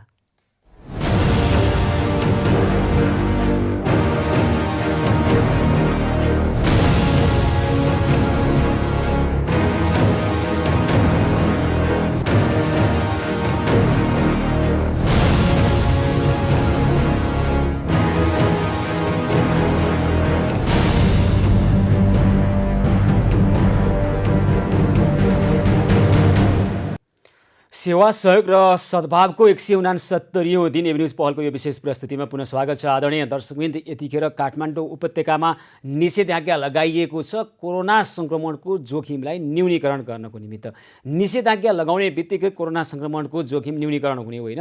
निषेधाज्ञाले केही समय दिनेछ हामीलाई र त्यो समयमा प्रभावकारी ढङ्गबाट काम गर्नेछौँ हामी र त्यस पछाडि कोरोनाको सङ्क्रमणलाई जोखिमलाई न्यूनीकरण गर्छौँ भनेर निषेधाज्ञा लगाइएको। किन त भन्दा कोरोना सङ्क्रमित जति छन् र जति व्यक्तिहरू उहाँहरूले अहिले उहाँहरूको सम्पर्कमा आउनुभएको छ, ती सबै व्यक्तिलाई खोजबिन सोधखोज सबै गरेर कन्ट्याक्ट ट्रेसिङ गरेर त्यसपछि कोरोना सङ्क्रमणको परीक्षण गरेर उहाँहरूलाई त्यतिमै सीमित गर्ने र थप फैलिन नदिनको लागि निषेधाज्ञा लगाइएको। तर निषेधाज्ञा लगाएर सडक ठप्प बनाइएको छ, बजार पसल बन्द गरिरहेको छ, कोरोना सर्ने ठाउँमा सरिरहेको छ र जुन ढङ्गबाट कन्ट्याक्ट ट्रेसिङ गर्नु पर्थ्यो त्यो हुन सकिरहेको छैन। काठमाडौँ उपत्यकाको कुरा गर्ने हो भने अहिले करिब 3763 जना अथवा करिब 4000 सक्रिय सङ्क्रमित छन् र ती 4000 सक्रिय सङ्क्रमितको कम्तीमा 10 देखि 12 जनासम्मलाई अन्य व्यक्तिलाई कन्ट्याक्ट ट्रेसिङ गर्नुपर्ने अवस्था छ र त्यसरी गर्दाखेरि करिब 40 देखि 45 हजार मानिसलाई कन्ट्याक्ट ट्रेसिङ गर्नुपर्ने अहिलेको अवस्था हो। तर 3763 जना सङ्क्रमितमा 7561 जनामा कन्ट्याक्ट ट्रेसिङ गरिएको तथ्याङ्क छ। अहिले यस औषधको यस हिसाबले हेर्ने भने औषध 2 जनाको मात्र, एउटा सङ्क्रमितमा 2 जनाको मात्रै कोरोना सङ्क्रमणको कन्ट्याक्ट ट्रेसिङ भइरहेको छ। यो ढङ्गबाट हामीले उपत्यकामा जति निषेधाज्ञा लगाए पनि, वर्षौँ लगाए पनि सक्दैनौँ कोरोना सङ्क्रमणको जोखिमलाई न्यूनीकरण गर्नको निमित्त। बढ्छ। किन यस्तो भयो कि हामीसँग पर्याप्त रूपमा हामीसँग त्यस्ता खालका पद्धतिहरू भएनन् अथवा मानव संसाधन भएन, हामीसँग दक्षता क्षमता भएन, के भयो, किन यस्तो भयो? हामी यो बारेमा कुराकानी गर्छौँ एपिडेमियोलोजी तथा सरुवारोग नियन्त्रण महाशाखाका निर्देशक डाक्टर वासुदेव पाण्डेसँग। हजुर वासुदेवजी नमस्कार, कार्यक्रममा स्वागत छ यहाँलाई। नमस्कार सुशीलजी। हजुर आराम हुनुहुन्छ? सब ठिकठाक छ?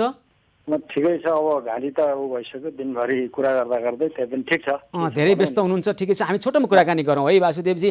सुन्नुहोस् न, यो कन्ट्याक्ट ट्रेसिङ हामी निषेधाज्ञा भनेको अब निषेधाज्ञाले गर्दा कोरोनालाई निषेध गर्ने होइन। निषेधाज्ञामा केही समय हामी प्राप्त गर्छौँ र त्यो समयलाई सदुपयोग गर्छौँ भनेर निषेधाज्ञा लगाएको। कन्ट्याक्ट ट्रेसिङ काठमाडौँ उपत्यकामा निकै दयनीय देखिएका तथ्यहरू सार्वजनिक भइरहेका छन्। वासुदेवजी के गर्ने होला अब? सुशीलजी अलिकति यस्तो होला, अब तपाईँले भनेको कुरा कति त ठिक होला तपाईँको ठाउँमा। अलिकति कुरा के भने काठमाडौँमा अब केसहरू धेरै बढेका छन्। अब यो तपाईँलाई थाहा भयो, यो बिचको समयमा 4 महिना लकडाउन, संसारको सबभन्दा धेरै लकडाउन हुने देशमा नेपाल हो। पहिला 2 जना केस सङ्क्रमित हुँदा बित्तिकै हामी लकडाउन गरेर अगाडि बढाएर त्यो समय चाहिँ यो लकडाउन भनेकै हामीले समय किन्ने हो। यो लकडाउन यसको उपचार होइन, यो समय तयारी गर्ने, ट्रेसिङ गर्ने अथवा अस्पतालको व्यवस्थापन गर्ने, अक्सिजन मिलाउने आदि कुरा हो। यहाँ सबैमा लाग्नु भएको छ, हामी सबै पनि लागेका छौँ। यसको लागि यहाँलाई धन्यवाद छ। अब मैले यो अहिलेको हालको स्थितिमा केसहरू हामी बढिरहेका छन्। हरेक दिनमा 300-400 काठमाडौँ उपत्यकामा हाम्रो केसहरू छन् सङ्क्रमित। यो बढ्ने क्रम त त्यो साउनको 6 गतेपछि हामी 81 भारतबाट धेरै मान्छे तराईमा आए, तराईबाट काठमाडौँ आए। त्यति बेला त्यो निगरानी त्यति राम्रोसँग भएन र काठमाडौँवासीलाई पनि फिल भयो भने यो रोग नियन्त्रणमा आइसकेको हो भन्ने हिसाबले अलिक खुल्ला भएर पनि हिँडिदिनु भयो। त्यो हिसाबले पनि बढेको हो। अब अहिले आएर केसहरू त धेरै नै भइसके। अब 8,000 भन्दा बढी केसहरू काठमाडौँमा छन्। त्यस म एउटा महानगरपालिकाको मात्रै कुरा गर्छु है त। काठमाडौँ महानगरपालिकाकै कुरा गर्ने हो भने करिब 4,000 सक्रिय सङ्क्रमित भनिएको छ र कम्तीमा ती एउटा सङ्क्रमितमा 10 देखि 12 जनासम्म कन्ट्याक्ट ट्रेसिङ गर्नुपर्छ भन्ने अवधारणा छ होइन त वासुदेवजी? यो अवधारणा ठिकै हो। अब तर हेर्नुहोस् न त, अब 40 देखि 50,000 कन्ट्याक्ट ट्रेसिङ गर्नुपर्ने करिब 4,000मा अहिले 7,500 लगभग त्यतिको मात्रै कन्ट्याक्ट ट्रेसिङ भइरहेको छ भनेको एउटा सङ्क्रमितमा 2 जना व्यक्तिको मात्रै कन्ट्याक्ट ट्रेसिङ भइरहेको छ। उहाँको सम्पर्कमा कति व्यक्तिहरू आउँछन् भन्ने 10 देखि 12 जना व्यक्तिलाई गर्नुपर्ने। यो हिसाबले हाम्रो चिन्ताको विषय के हो भने यो हिसाबले त जति लकडाउन थपे पनि जति निषेधाज्ञा थपे पनि कोरोना सङ्क्रमणको जोखिमलाई हामी न्यूनीकरण गर्ने नसक्ने हुने भयौँ र तपाईँले भने जस्तो किनिएको समयको सदुपयोगै हुने भएन। एकदम ठिक कुरा भन्नुभयो। यो कुरा के भन्दाखेरिमा चाहिँ अब पहिलो कुरा त त्यो हामी उपत्यका मेयर फोरममा हामी गयौँ र त्यहाँबाट उहाँहरूकै सरसल्लाहमा पहिलो कुरा के हो भने यो काठमाडौँ महानगरपालिका अथवा प्रदेश अथवा स्वास्थ्य मन्त्रालयको एपिडेमिक रोग नियन्त्रण महाशाखा मेयर साहबहरूको भनाइ के भने यो महानगरपालिकाले गरेको यता मन्त्रालयले गरेको नभनिकन यो हाम्रो एउटा जोइन्ट इफोर्ट हो। त्यो चाहिँ परे गरौँ भनेर उहाँले भन्नुभयो मेयर साहबहरूले। अनि उहाँले के भन्नुभयो भने यो पालिकाहरूमा तपाईँहरूको एकदम को त फोकल पोइन्ट बनाइदिनु, अनि त्यो अन्तर्गत हामीले काम गर्छौँ र हामीले जुन CICT भन्छौँ हाम्रो भाषामा कन्ट्याक्ट ट्रेसिङको देशभरिमा 1075 बनाउने एउटा महानगरपालिकाले 5वटा टिम बनाउने भन्ने थियो। त्यो 5 टिमले त हुँदैन। त्यसमा टिमहरू बने र त्यसको साथसाथै CICT भन्दा पनि कन्ट्याक्ट फलोअप महत्त्वपूर्ण चाहिँ त्यो अहिले त घरमा अब भन्यो भने लगभग काठमाडौँमा हामीले हरेक दिन चाहिँ साँझ 6 बजे हामी रिभ्यू गर्छौँ। हरेक जग्गालाई बोलाएर 3टा स्वास्थ्य कार्यालय र हामीले खटाएका चाहिँ त्यो कोअर्डिनेटरहरू र उहाँहरूलाई लिएर हामीले मिटिङ गर्छौँ। र त्यो बिचमा हामीले के गर्यौँ भने एउटा सूक्ष्म योजना काठमाडौँको महानगरपालिकाको मेयर साहब पनि आउनुभयो जो अहिले सङ्क्रमित भएर बस्नु भएको छ। उहाँ हामीसँग बसेर एउटा सूक्ष्म कार्ययोजना बनाइयो र त्यस अन्तर्गत चाहिँ कुनै पनि व्यक्ति नछुटोस् भन्ने हिसाबले हामीले कन्ट्याक्ट ट्रेसिङ गर्ने र त्यसको आधारमा स्याम्पल कलेक्सन गर्ने र यो काठमाडौँमा जुन दिल्लीको समस्या देखिएको छ त्यस्तो नहोस् भन्ने हिसाबले जाने हाम्रो सल्लाह अनुसार उहाँले हामीलाई के पनि भन्नुभएको छ भने कहिले पनि यो उसको लागि चाहिने बजेटको अथवा कुनै लजिस्टिकको कमी त्यही त वासुदेवजी यहाँहरू काम गरिरहनु भएको छ है। 24 घन्टामा सायद 18 घन्टा काम गर्नुहुन्छ होला, तर हामीलाई त नतिजा चाहियो नि त होइन त। हाम्रा दर्शकहरूलाई त हेर्नुहोस् त, हामी त नतिजा खोजिरहेका छौँ, परिणाम खोजिरहेका छौँ है। अब यो ढङ्गबाट अगाडि गएर त कहिले नियन्त्रणमा आउँछ त नि? काठमाडौँ उपत्यकाकै कुरा गर्ने भने कोरोना सङ्क्रमणको यो नियन्त्रण आउला जस्तो छैन त वासुदेवजी? सुशीलजी तपाईँ सुन्नुहोस्, तपाईँ चाहिँ पत्रकारिता तपाईँको धर्म, हाम्रो धर्म चाहिँ बिरामी बचाउनु बिरामी हेर्ने धर्म हो। त्यही अनुसार हामीले काम गर्छौँ। तपाईँले एउटा कुरा के बुझ्नु पर्यो भने अहिले कसलाई सङ्क्रमण भएको छ भन्ने तपाईँहरूलाई एनालाइसिस गरेर हामीले भन्न सकेका छैन होला।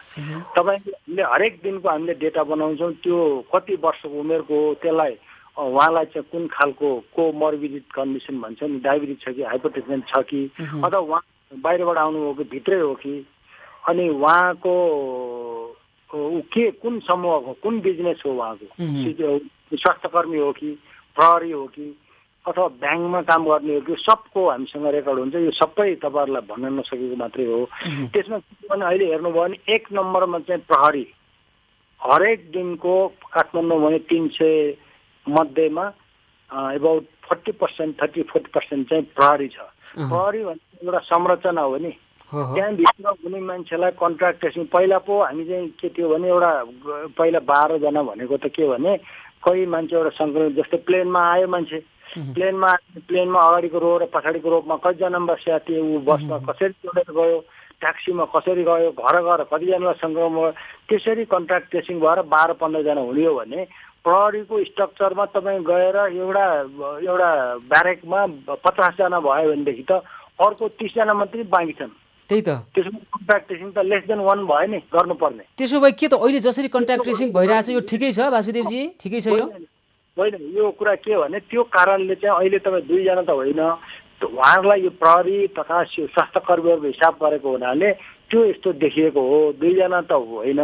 त्यो चाहिँ हामीले पनि डेटाहरू सबै लिएर गयो। तर यहाँहरूलाई मैले अनुरोध के गर्नु पर्यो भने यो कहीँ कन्ट्याक्ट ट्रेसिङ गर्दा प्रमुख रूपमा चाहिँ ट्रेसिङ गर्नु पर्यो। त्यसको साथै अहिले हाम्रो समस्या यहाँहरूले पनि हामीलाई सहयोग गर्नुपर्ने ठाउँ के भने कन्ट्याक्ट फलोअप जो घरमा बस्नु भएको छ नि, हामीले त गरिरहेको छौँ हरेक दिन फोन गर्ने, ज्वरो आयो केही समस्या छ कि छैन।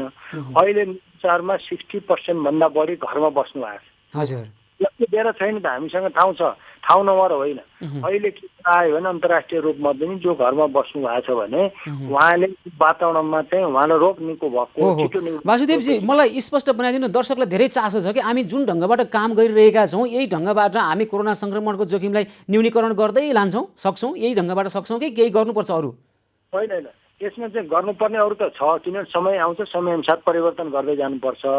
अहिले गरेका छौँ नि त्यो चाहिँ यो काठमाडौँमा यहाँहरूले चाहिँ नतिजा त 1-2 हप्तामा देख्नुहुन्छ। अब 2 हप्तामा देखिन्छ नतिजा? देखिन्छ। मैले ढुक्क के पार्न खोजेको भने यो चाहिँ अहिले जस्तै काठमाडौँको महानगरपालिकाले पनि छुट्टै हरेक ठाउँमा हामी स्वास्थ्य कार्यालयमा पनि स्याम्पल कलेक्सन गर्छौँ। हामीले भ्यानहरू बनाएको छ, सिसिएमसी भ्यानहरू छ, हामी इडिसिडीको पनि छुट्टै आयोजन पनि बनाएर ल्याइसक्यौँ।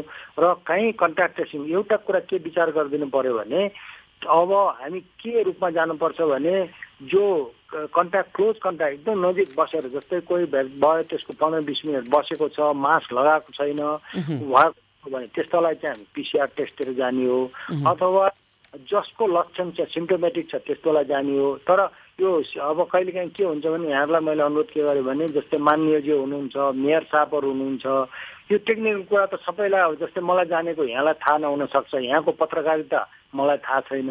त्यसो भएर दिएको टेक्निकल नलेजको आधारमा त्यो कन्ट्याक्ट ट्रेसिङ गर्नु पर्यो, त्यसैको आधारमा स्वाबहरू लिनु पर्यो। त्यसो गर्दा गर्नुपर्नेलाई गर्न सकिन्छ, गर्न नपर्नेलाई नगर्नु हुन्छ। वासुदेवजी अब करिब 2 हप्तामा के काठमाडौँ उपत्यका लगायत देशका अन्य विभागमा पनि तपाईँ के अब यो कोरोना सङ्क्रमणको सङ्ख्या घट्दै जान्छ भन्ने आङ्कलन हो, अहिलेको बुझाइ त्यो हो? अहिलेको बुझाइमा मेरो के छ भने अलिकति यहाँ मैले तपाईँलाई डेटाहरूको कुरा गर्दा अहिले काठमाडौँ अथवा खास गरेर बागमती प्रदेशमा के देखिएको छ भने पहिला चाहिँ हामी लगभग 85 to 90% चाहिँ के थियो भने यङ पिपल जो विदेश श्रममा जानुभएको छ उहाँ फर्किनुहुन्छ, यङ पिपलहरूलाई भएको श्रम गरेर आएका मेलहरूलाई थियो। अब अलिकति त्यो डेटाहरू हेर्नुभयो भने त्यस्तो व्यक्ति नभएर महिलाहरूलाई पनि पहिला 8 देखि 10% महिलालाई भएको थियो भने अहिले 30% भन्दा बढी महिलाहरू पनि सङ्क्रमित हुनुभयो। अनि बच्चाको समय हेऱ्यो भने पनि त्यही महिलासँग सम्पर्क भएर होला 3 वर्ष भन्दा तल एक बच्चालाई पनि उहाँको पर्सेन्टेज पनि बढेर गयो सङ्क्रमण हुनेको। भनेपछि के देखियो भने अनि काठमाडौँमा अहिले हामीले तपाईँलाई भनौँ न त्यो बाहिर नगइकन यहाँ बस्नेहरूलाई पनि सङ्क्रमण भएको समुदायमै भयो। अनि एउटा कुरा भनिदिनु त, अब अन्त्यतिर वासुदेव ती अब 2 हप्तापछि न्यूनीकरण हुन्छ अनि अब 1-1.5 महिनापछि ठुलो चाडपर्व आउँदैछ होइन, अब घर घरमा जाने सङ्ख्या अथवा व्यक्तिहरू बिच भेटघाट हुने होला, अनि त्यसपछि झन् सङ्क्रमण बढ्ने होला, अनि पछि फेरि निषेधाज्ञा गर्ने यही चक्र चलिरहने खालको परिस्थिति पो देखियो अब त। यो सुशीलजी त्यो चक्र त अब चल्न सक्छ, किनभने यो रोग चाहिँ अब यो देशको मात्रै रोग होइन, यो पेन्डेमिक हो, संसारभरि छ। परेको बेलामा हामीले वार्ड हेरेर जहाँ हट स्पट छ त्यसलाई लकडाउन गर्ने, अर्कोलाई खोल्ने, यसो गरेर पनि गर्नुपर्ने हुनसक्छ। तर कुरा के भन्दाखेरिमा चाहिँ अब यो सङ्क्रमणको अवस्था चाहिँ अहिले पनि स्टाटिक छ, 300 जन छन्, हाम्रो टेस्ट घटेको छैन, टेस्ट बढेकै छ, छैनौँ। त्यो सबै गर्दाखेरि पनि अब त्यही लेभलमा भइराखेको हुनाले त्यो एक्सपोनेन्सियल भन्छौँ नि, ज्योमेट्रिकल प्रोग्रेसनमा बढेको त देखिँदैन। तर मैले के कुरा भन्न चाहन्छु भने यसमा चाहिँ त्यो मन्त्रालय अथवा कोही एउटा व्यक्ति महानगरपालिका भन्दा पनि यहाँहरू जस्तो अभियान चलाउनु भएको छ नि त्यस्तै अभियान हाम्रो कन्ट्याक्ट फलोअपको कुरामा जो मान्छे हुन्छ हामी तयार छौँ। तपाईँले भने जस्तो कन्ट्याक्ट फलोअपको लागि हामीले के गर्नुपर्छ हामी तयार छौँ वासुदेवजी। तपाईँ हामी सबै मिलेर कोरोना सङ्क्रमणको जोखिमलाई न्यूनीकरण गर्दै मोरङको रङ्गेलीले आज शून्यमा पुग्यो भनेको छ, त्यसै गरी शून्यमा पुर्याएर यसलाई निषेधै गर्ने वातावरण तयार गरौँ है त, हामी सबै मिलेर हुन्न? हामी कोसिस गरौँ। यो अभियानमा यहाँहरूको ठुलो एडभोकेसी जुन चाहिँ छ नि, मान्छेले सोध दिन्छ नि, अब यो गरेन भने तर आफूले गर्नुपर्ने कम्तीमा मास्क लगायो भनेदेखि दुईटै व्यक्ति लगायो भने 60 to 70% त रोग सर्दैन हो नि। र होइन हामी त मास्क लगाउने अभियानमै छौँ, अझ मास्क सित्तैमा बाँड्नुपर्छ भनेर भनिरहेका छौँ। यो प्रयासमा हामी लाग्छौँ र यहाँले जे भन्नुभयो तपाईँ हामी सबै मिलेर कोरोना सङ्क्रमणको जोखिमलाई न्यूनीकरण गर्नको लागि सबैले आफ्नो दायित्वभन्दा पनि बढी काम गरेर यो काम सफल बनाएरै छाडौँ वासुदेवजी। यसको लागि हामी तपाईँहरूसँग एकबद्ध भएर अगाडि बढिरहेका छौँ, बढ्नेछौँ र हाम्रो अभियानमासँग जोडिएर पनि यहाँले जसरी समन्वय गरिरहनु भएको छ यसको लागि धेरै धेरै आभार व्यक्त गर्न चाहन्छौँ है त। धन्यवाद। हस्, धेरै धेरै धन्यवाद छ। इपिडेमियोलोजी तथा सरुवा रोग नियन्त्रण महाशाखाका निर्देशक डाक्टर वासुदेव पाण्डेसँग अहिले हामी कुराकानी गर्दै थियौँ। अबको 2 हप्तामा कोरोना सङ्क्रमणको सङ्ख्यामा न्यूनीकरण हुने उहाँको दाबी छ र बिस्तारै न्यूनीकरण गर्दै जाने उहाँको कुरा छ। तर हामी यसमा केही आशंकाहरू अहिलेका व्यवहारिक पक्षले देखाएका आशंकाहरू गरिरहेका छौँ र ती आशंकाहरू गलत साबित हुन्। हाम्रा आशंकाहरू हामीले त्यो पनि सदिच्छा व्यक्त गरिरहेका छौँ, शुभेच्छा व्यक्त गरिरहेका छौँ। मास्क नै लगाउँदैनन् व्यक्तिहरू, यदि मास्क लगाउने हो भने 90% व्यक्तिले मास्क लगाउने हो भने कोरोना सङ्क्रमणको जोखिमलाई घटाउन सक्छौँ। यो प्रमाणित तथ्य हो र यही बारेमा केही समयपछि हामी कुराकानी गर्छौँ। कैलाली धनगढीको एउटा प्रतिनिधिमूलक घटना, त्यहाँ मास्क लगाइँदैन, त्यस्तै त्यसका अन्य भूभागमा पनि मास्क किन लगाउनु पर्यो भन्ने अवस्था छ। त्यसै गरी निषेधाज्ञाको अवधिभर ब्याज र घर भाडा मिना गर्न माग गरेको छ नेपाल राष्ट्रिय व्यवसायी महासङ्घले। अब कसरी हुनसक्छ ब्याज र घर भाडा मिना गर्ने व्यवस्था कसरी गर्न सकिन्छ? यो माग मात्रै हो अथवा यसलाई व्यवहारमा कार्यान्वयन गर्न सकिन्छ? हामी यसबारेमा पनि कुराकानी गर्नेछौँ र अन्य विविध विषय लिएर आउनेछौँ। मात्र विषय होइन, समस्याको समाधान पनि लिएर आउनेछौँ। सेवा सहयोग र सद्भावको 169औं दिनको एबी न्युज पहल निरन्तर जारी रहनेछ। हामीसँगै रहनुहोला।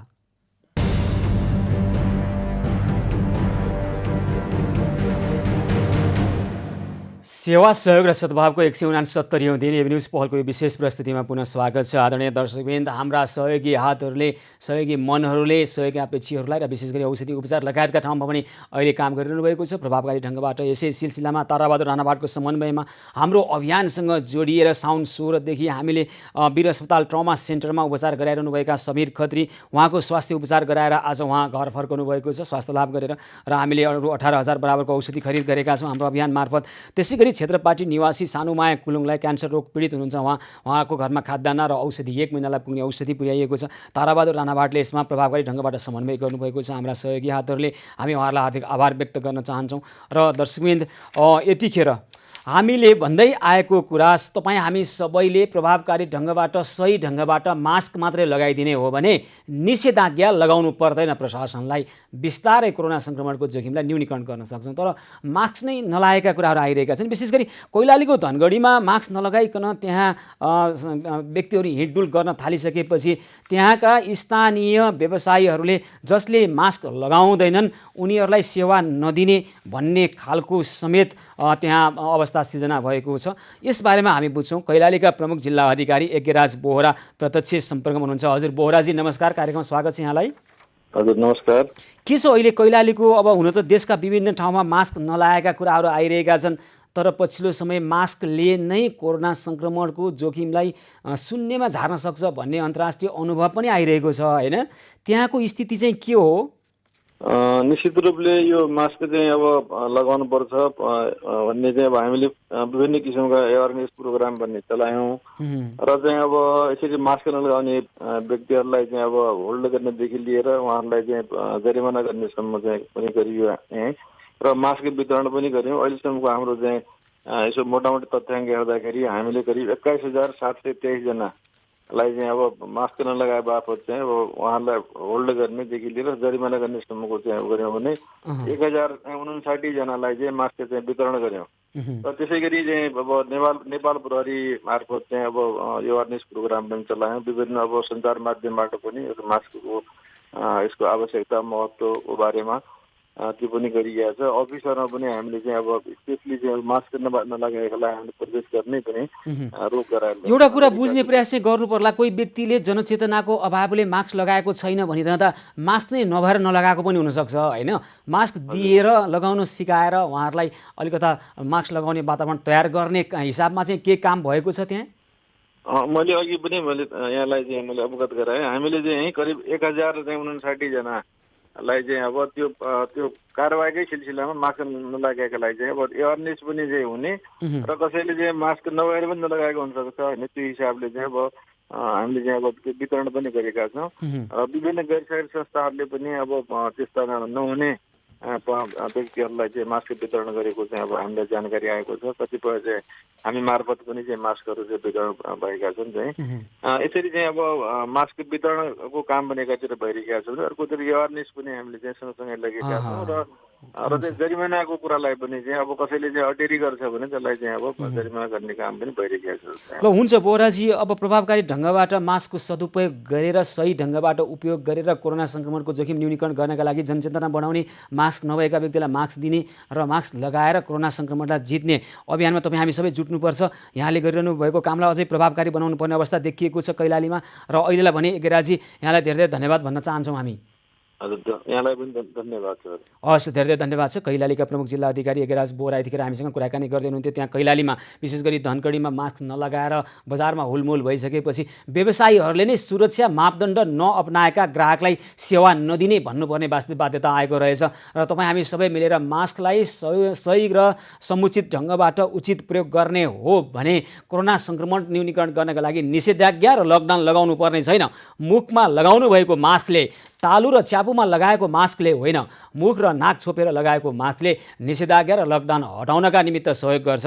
मास्कको सही प्रयोग गरौँ, हामी त्यही भनिरहेका छौँ। र दर्शकमित यतिखेर हामीसँग थुप्रै अन्य समस्याहरू पनि छन्। निषेधाज्ञा अवधिभर ब्याज र घरबाट मिनाहा गर्नको लागि माग भएको छ। यसलाई कसरी कार्यान्वयन ल्याउने हो भन्ने किसिमबाट पनि हामी कुराकानी गर्ने पहल गर्छौँ। माग गर्नेहरूले के सोचेर माग गर्नुभएको हो, हामी यो विषयमा पनि कुराकानी गर्छौँ र हामीसँग थुप्रै सहयोगी हातहरूले सहयोग गर्नुभएका खबरहरू पनि आएको छ। त्यो विस्तृत विवरण विशेष गरी कृष्ण प्रणामी समाजले एबी न्युज पहलको यो कार्यक्रम मार्फत गरेका सहयोगहरू हामी राख्नेछौँ। यतिखेर भने धनुषाको जनकपुरतर्फ जान चाहन्छौँ। धनुषाको हंसपुर नगरपालिका वडा नम्बर 1 का वडा अध्यक्ष कामेश्वर कापरमाथि यतिखेर एउटा आरोप लागेको छ।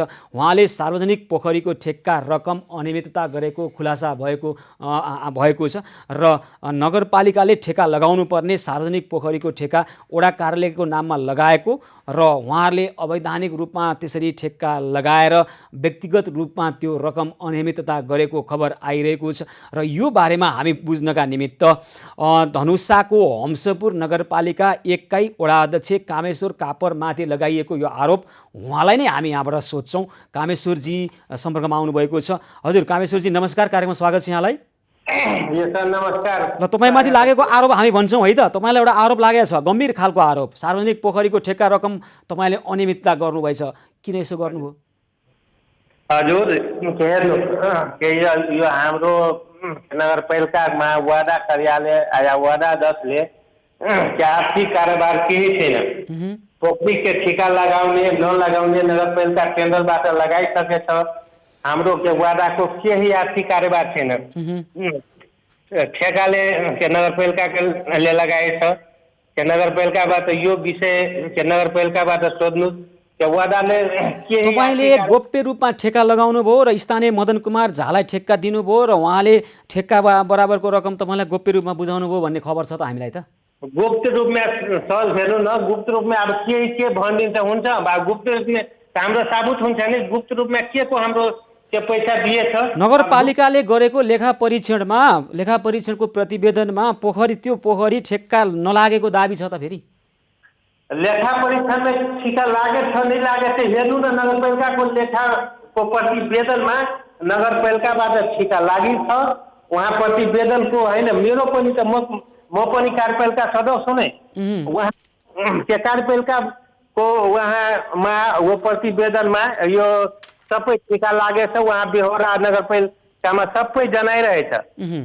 केही दुराइ छैन नै छ। हुन्छ नि तपाईँ उहाँ कार्यपालिकाबाट मेयरलाई सोध्नु, नै त उहाँको के अरे प्रशासनिक एसपीबाट सोध्नु। उहाँको सबै होइन, यो विषयमा त हामी बुझ्छौँ नै, कहाँ छोड्छौँ र कामेश्वरजी। तपाईँलाई लागेको आरोप तपाईँलाई यसको खण्डन गर्ने मौका दिउँ भनेर तपाईँलाई अहिले हामीले टेलिफोन गरिरहे यो विषयमा हामी बुझ्छौँ नै। त्यसो भए तपाईँलाई यो अनावश्यक रूपमा त्यसै लागेको रहेछ आरोप? यस्तै छ सर। हाम्रो के छ, हाम्रो के हेर्नु, म एउटा सच्ची कुरा गरिरहेछु।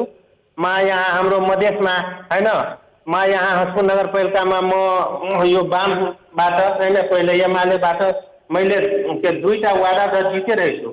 अब यहाँ मधेसी दलले खास गरी यो फोरमले हाम्रो वादामा हैन यो विभिन्न हाम्रो विकास गर्ने, विकासमा पनि बाधा दिने, केहीमा पनि बाधा दिने, हाम्रो जस्तो पनि बाधा दिने हैन। यो त म सर के तपाईँको भनिरहेछु, यो हाम्रो आर्थिक कारोबार के नगरपालिकाबाट वादाले के दिएछ?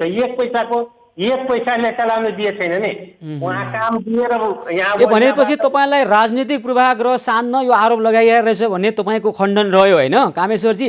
ल हुन्छ, तपाईँको कुरा सुन्यौँ हामीले, यो विषयमा थप बुझ्नेछौँ। हाम्रा त्यहाँका संवाददाता मार्फत र सत्य तथ्य थप हामी फलोअप गर्नेछौँ, किनभने त्यहाँ हम्सपुर नगरपालिकाको प्रशासकीय प्रमुख उमेश कुमार यादवलाई पनि भर्खर आएको भएर थाहा छैन भन्ने कुरा गर्नुभएको छ। थाहा त पाउनै पर्यो, हामी फलोअप गर्नेछौँ र वास्तविकता के हो हामी दर्शकलाई थप गर्ने देखाउनेछौँ है त। हजुर हस् कामेश्वर कापरजी, यहाँलाई धेरै धेरै धन्यवाद छ। ल सर, धन्यवाद। हस्, हम्सपुर नगरपालिका वडा नम्बर 1 का वडा अध्यक्ष कामेश्वर कापरमाथि लागेको पोखरी ठेक्काको रकम अनियमितताको कुरामा हामीले उहाँसँग जोडेर कुराकानी गऱ्यौँ। हामी विषयलाई थप बुझ्नेछौँ र समस्या समाधानको पहलमा लाग्नेछौँ। यतिखेर भने एभन्युज पहल मार्फत हाम्रा सहयोगी हातहरूले गर्नुभएको सेवाको विवरण हाम्रा दर्शकहरूलाई राख्नेछौँ। एभन्युज सहयोगी हातबाट हाम्रा सहयोगी हात कृष्ण प्रणामी समाजले कृष्ण प्रणामी समाज विशेष गरी महालक्ष्मी स्थान युवा समूहका विजय राईले, पूजा दनुवार कुसुन्ती ललितपुरमा सहयोग गर्नुभएको छ। ताराबहादुर राणावाटबाट विपिन बजाई गोलढुङ्गामा औषधि र सहयोग गर्नुभएको छ। श्रीकृष्ण प्रणामी समाजका मनमोल गजरेलबाट सानु थापा डल्लुमा खाद्यान्न र मट्टीतेलको लागि रु 500 सहयोग गर्नुभएको छ। श्रीकृष्ण प्रणामी समाजका अरुण पाण्डेबाट विमला भुजेल गङ्गबु, त्यसै गरी ज्ञानमाया तामाङ बालाजुमा खाद्यान्न पुर्याउनु भएको छ। श्रीकृष्ण प्रणामी समाजकी इच्छाराम केसीबाट लक्ष्मी पराजुली र सीता भुजेल सुविधानगरमा खाद्यान्न पुर्याइएको छ। सुजना श्रेष्ठ लोकन्थलीमा खाद्यान्न पुर्याइएको छ। त्यसै गरी श्रीकृष्ण प्रणामी समाजकै भोला नौबानेबाट क्षेत्रबहादुर राणा मगर भक्तपुरमा खाद्यान्न पुर्याइएको छ। रामसिंह खत्री कोटेश्वरमा खाद्यान्न, विजय तामाङ पिङ्गला स्थानमा खाद्यान्न, पदमबहादुर राणा मगर जडीबुटीमा खाद्यान्न, त्यसै गरी माधव सुवेदी अटोक्स व्यवसायी सङ्घबाट सरस्वती पाण्डे शेषमतीमा खाद्यान्न, ताराबहादुर राणाभाटबाट सानुमाया कुलुङ क्षेत्रपाटीमा खाद्यान्न र औषधि पुर्याइएको छ। त्यसै गरी समीर खत्री सावन 16 गतेदेखि वीर अस्पतालमा उपचार गराइरहनु भएको छ र आज डिस्चार्ज हुनुभएको छ। 18,000 बराबरको औषधि खरिद गरेर दिएको छ। र त्यसै गरी अन्य सहयोगी हातहरूले पनि प्रभावकारी ढङ्गबाट औपचारिक र अनौपचारिक ढङ्गबाट यी समस्या समाधान गरिरहनु भएको छ। र यस्तै हामीलाई पछिल्लो समय फेरि खाद्यान्न अभाव र ग्यास अभावका समस्याहरू पनि आइरहेका छन्। यसै सिलसिलामा एकजना दर्शक टेलिफोन सम्पर्कमा आउनुभएको छ। बल्खुबाट यशोदा रिजाल टेलिफोन सम्पर्कमा आउनुभएको छ। हजुर यशोदाजी नमस्कार, कार्यक्रम स्वागत छ यहाँलाई। नमस्कार। हजुर यशोदाजी के छ, कृपया यहाँको कुरा भन्नुहोस् त। मैले चाहिँ 3 बोरा चामल र 5 किलो दाल दिन्छु भनेको थिएँ कि। 3 बोरा चामल र 5 किलो दाल। मान्छेहरूको एकदम रुवावासी देखेर यो कोरोनाले मान्छेहरूको खाना लाउन बस्न असुविधा भएर मैले पनि अलिकति केही सहयोग गरौँ भनेर। हुन्छ यशोदाजी, धेरै धेरै धन्यवाद भन्न चाहन्छु। हुन्छ नि 2-4 हो हुन्छ, तपाईँले दिनुभएको यो माया हो, तपाईँले देखाउनु भएको ममता बाँड्नु भएको छ। यतिखेर हामीलाई निवेको चुलो बाल्नको निमित्त यहाँले सहयोग गर्नुभएको छ। हुन्छ, हाम्रा सहयोगी हातहरूले यहाँलाई समन्वय गर्नुहुनेछ र उहाँहरूलाई हस्तान्तरण गरिदिनुहोस्। हाम्रा सहयोगी हातहरूले निवेको चुलो बाल्नको लागि तपाईँले दिएको यो दानलाई उहाँले सदुपयोग गर्नुहुनेछ है त। हस्, धेरै धेरै धन्यवाद छ। बल्खुबाट यशोदा रिजाल 3 बोरा चामल र 5 किलो दाल सहयोग गर्नुभएको छ हाम्रो यो अभियानलाई। यतिखेर सोह्रखुट्टेबाट रञ्जना नेपाली टेलिफोन सम्पर्कमा आउनुभएको छ। हजुर रञ्जनाजी नमस्कार, कार्यक्रममा स्वागत छ यहाँलाई।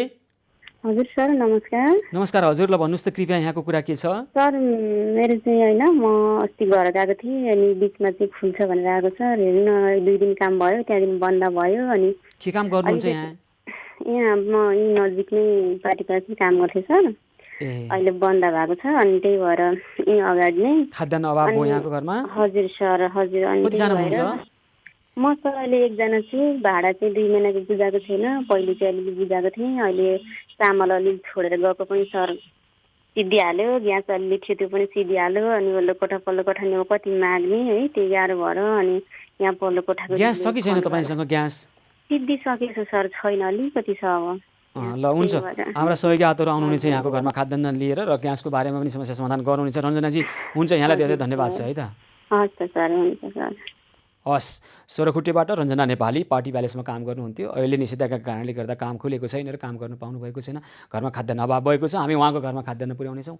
त्यसै गरी यशोदा रिजाल बल्खुबाट सङ्कट परेको देखेपछि, समस्या परेको देखेपछि सहयोग गर्नको लागि आउनुभएको छ यशोदा रिजाल। यतिखेर भक्तपुरबाट पुष्पा कार्की टेलिफोन सम्पर्कमा हुनुहुन्छ। हजुर पुष्पाजी नमस्कार, कार्यक्रम स्वागत छ यहाँलाई। नमस्कार नमस्कार हजुर, ल भन्नुहोस् त कृपया के छ यहाँको कुरा? सर, मलाई खाद्यान्न र ग्यासको अभाव भयो सर। काम छैन, मेरो बच्चा छन् 2 जना।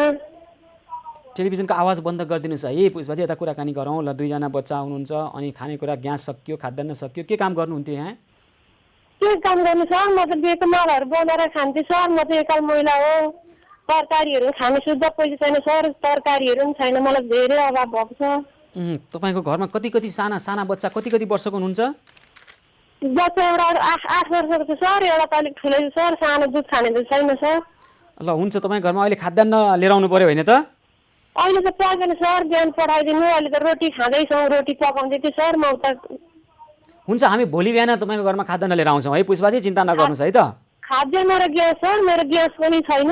ग्यास पनि छैन। ल हुन्छ है त। हजुर, नेपाल मेरो सभा ग्यास हो सर। ग्यास हुन्छ हस् पुष्पाजी, धेरै धन्यवाद छ। हामी तपाईँको घरको समस्या समाधान गर्छौँ है। हस्, भक्तपुरबाट पुष्पा कार्की, हामी उहाँको घरमा खाद्यान्न र ग्यास पुर्याउनेछौँ। उहाँलाई परेको यो समस्या दर्शकबिन। त्यसै गरी घरमा समस्या छँदैछ। घरमा खानाको अभाव भएपछि र कतिपय व्यक्तिहरू त जहाँ काम गर्नुहुन्थ्यो त्यहीँ बस्दै आउनु भइरहेको थियो, तर काम अहिले गर्न नपाइसकेपछि त्यहाँबाट सडकमा आउनुभएको छ। 1-2 जना होइन, 100औँ जना अहिले काठमाडौँ उपत्यकाको सडकमा खानाको खोजीमा हिँडिरहनु भएको छ। हामी उहाँहरूलाई खोजी खाना खुवाउने अभियानमा छौँ र यसै सिलसिलामा आज बिहान पनि हामीले हाम्रो अभियान मार्फत पशुपति र तिलगङ्गा क्षेत्रमा यसरी खाना खुवाएका छौँ। हाम्रा दर्शकहरूलाई यो दृश्य देखाउन चाहन्छौँ। भौतिक दूरी कायम गर्ने, हात धोएर खाना खुवाउने र कोरोना सङ्क्रमणको जोखिमलाई न्यूनीकरण गरेर भोका पेटहरूको लाई खुवाउने यो अभियानमा हाम्रा सहयोगी हातहरू कृष्ण प्रणामी समाज, त्यसै गरी अन्य विभिन्न सहयोगी हातहरू लागिरहनु भएको छ। नवदुर्गा पार्टी प्यालेसका रूपक बानियाजीहरू लागिरहनु भएको छ र आज पनि यसरी खाना खुवाइएको छ। हामी त्यहाँ कोरोना सङ्क्रमणको जोखिम नहोस् र जोखिमलाई न्यूनीकरण गर्दै भोका पेटलाई खुवाउने अभियानमा पनि हामी छौँ र यसलाई निरन्तरता दिइ नै रहनेछौँ। जबसम्म समस्याहरू रहिरहन्छन् तबसम्म ती समस्यालाई सम्बोधन गर्ने पहल गरि नै रहन्छौँ र समस्या बिस्तारै कम हुँदै गए पनि हामी समस्या रहन्जेल सहयोग गरिरहनेछौँ र जब नयाँ समस्या र कठिन खालका समस्या आउँछन् ती समस्यालाई सम्बोधन गर्नका निमित्त अझै प्रभावकारी ढङ्गबाट हामी आउनेछौँ। निरन्तर रूपमा कटिबद्ध रूपमा सबै समस्याको समाधानको उपाय लिएर आउँछौँ। तपाईँहरूको सद्भाव र सदाश्रयता सहित हामी आउँछौँ र भोलि पनि यसै गरी विभिन्न खालका समस्या लिएर हामी आउँछौँ। मात्र समस्या लिएर होइन, समस्या समाधानको उपाय पनि लिएर आउनेछौँ र सेवा सहयोग र सद्भावको 169औँ दिनको वेब न्युज पहलको आजको कार्यक्रमको यो समय भने सकिएको छ। कार्यक्रमबाट म सुशील पाण्डे लगायत सम्पूर्ण युनिटलाई बिदा दिनुहोस्। यहाँहरू भने खबरभित्रको खबर र एभि न्युज पहलको निमित्त हेर्दै गर्नुहोला एभि न्युज खबर। हस्त नमस्कार।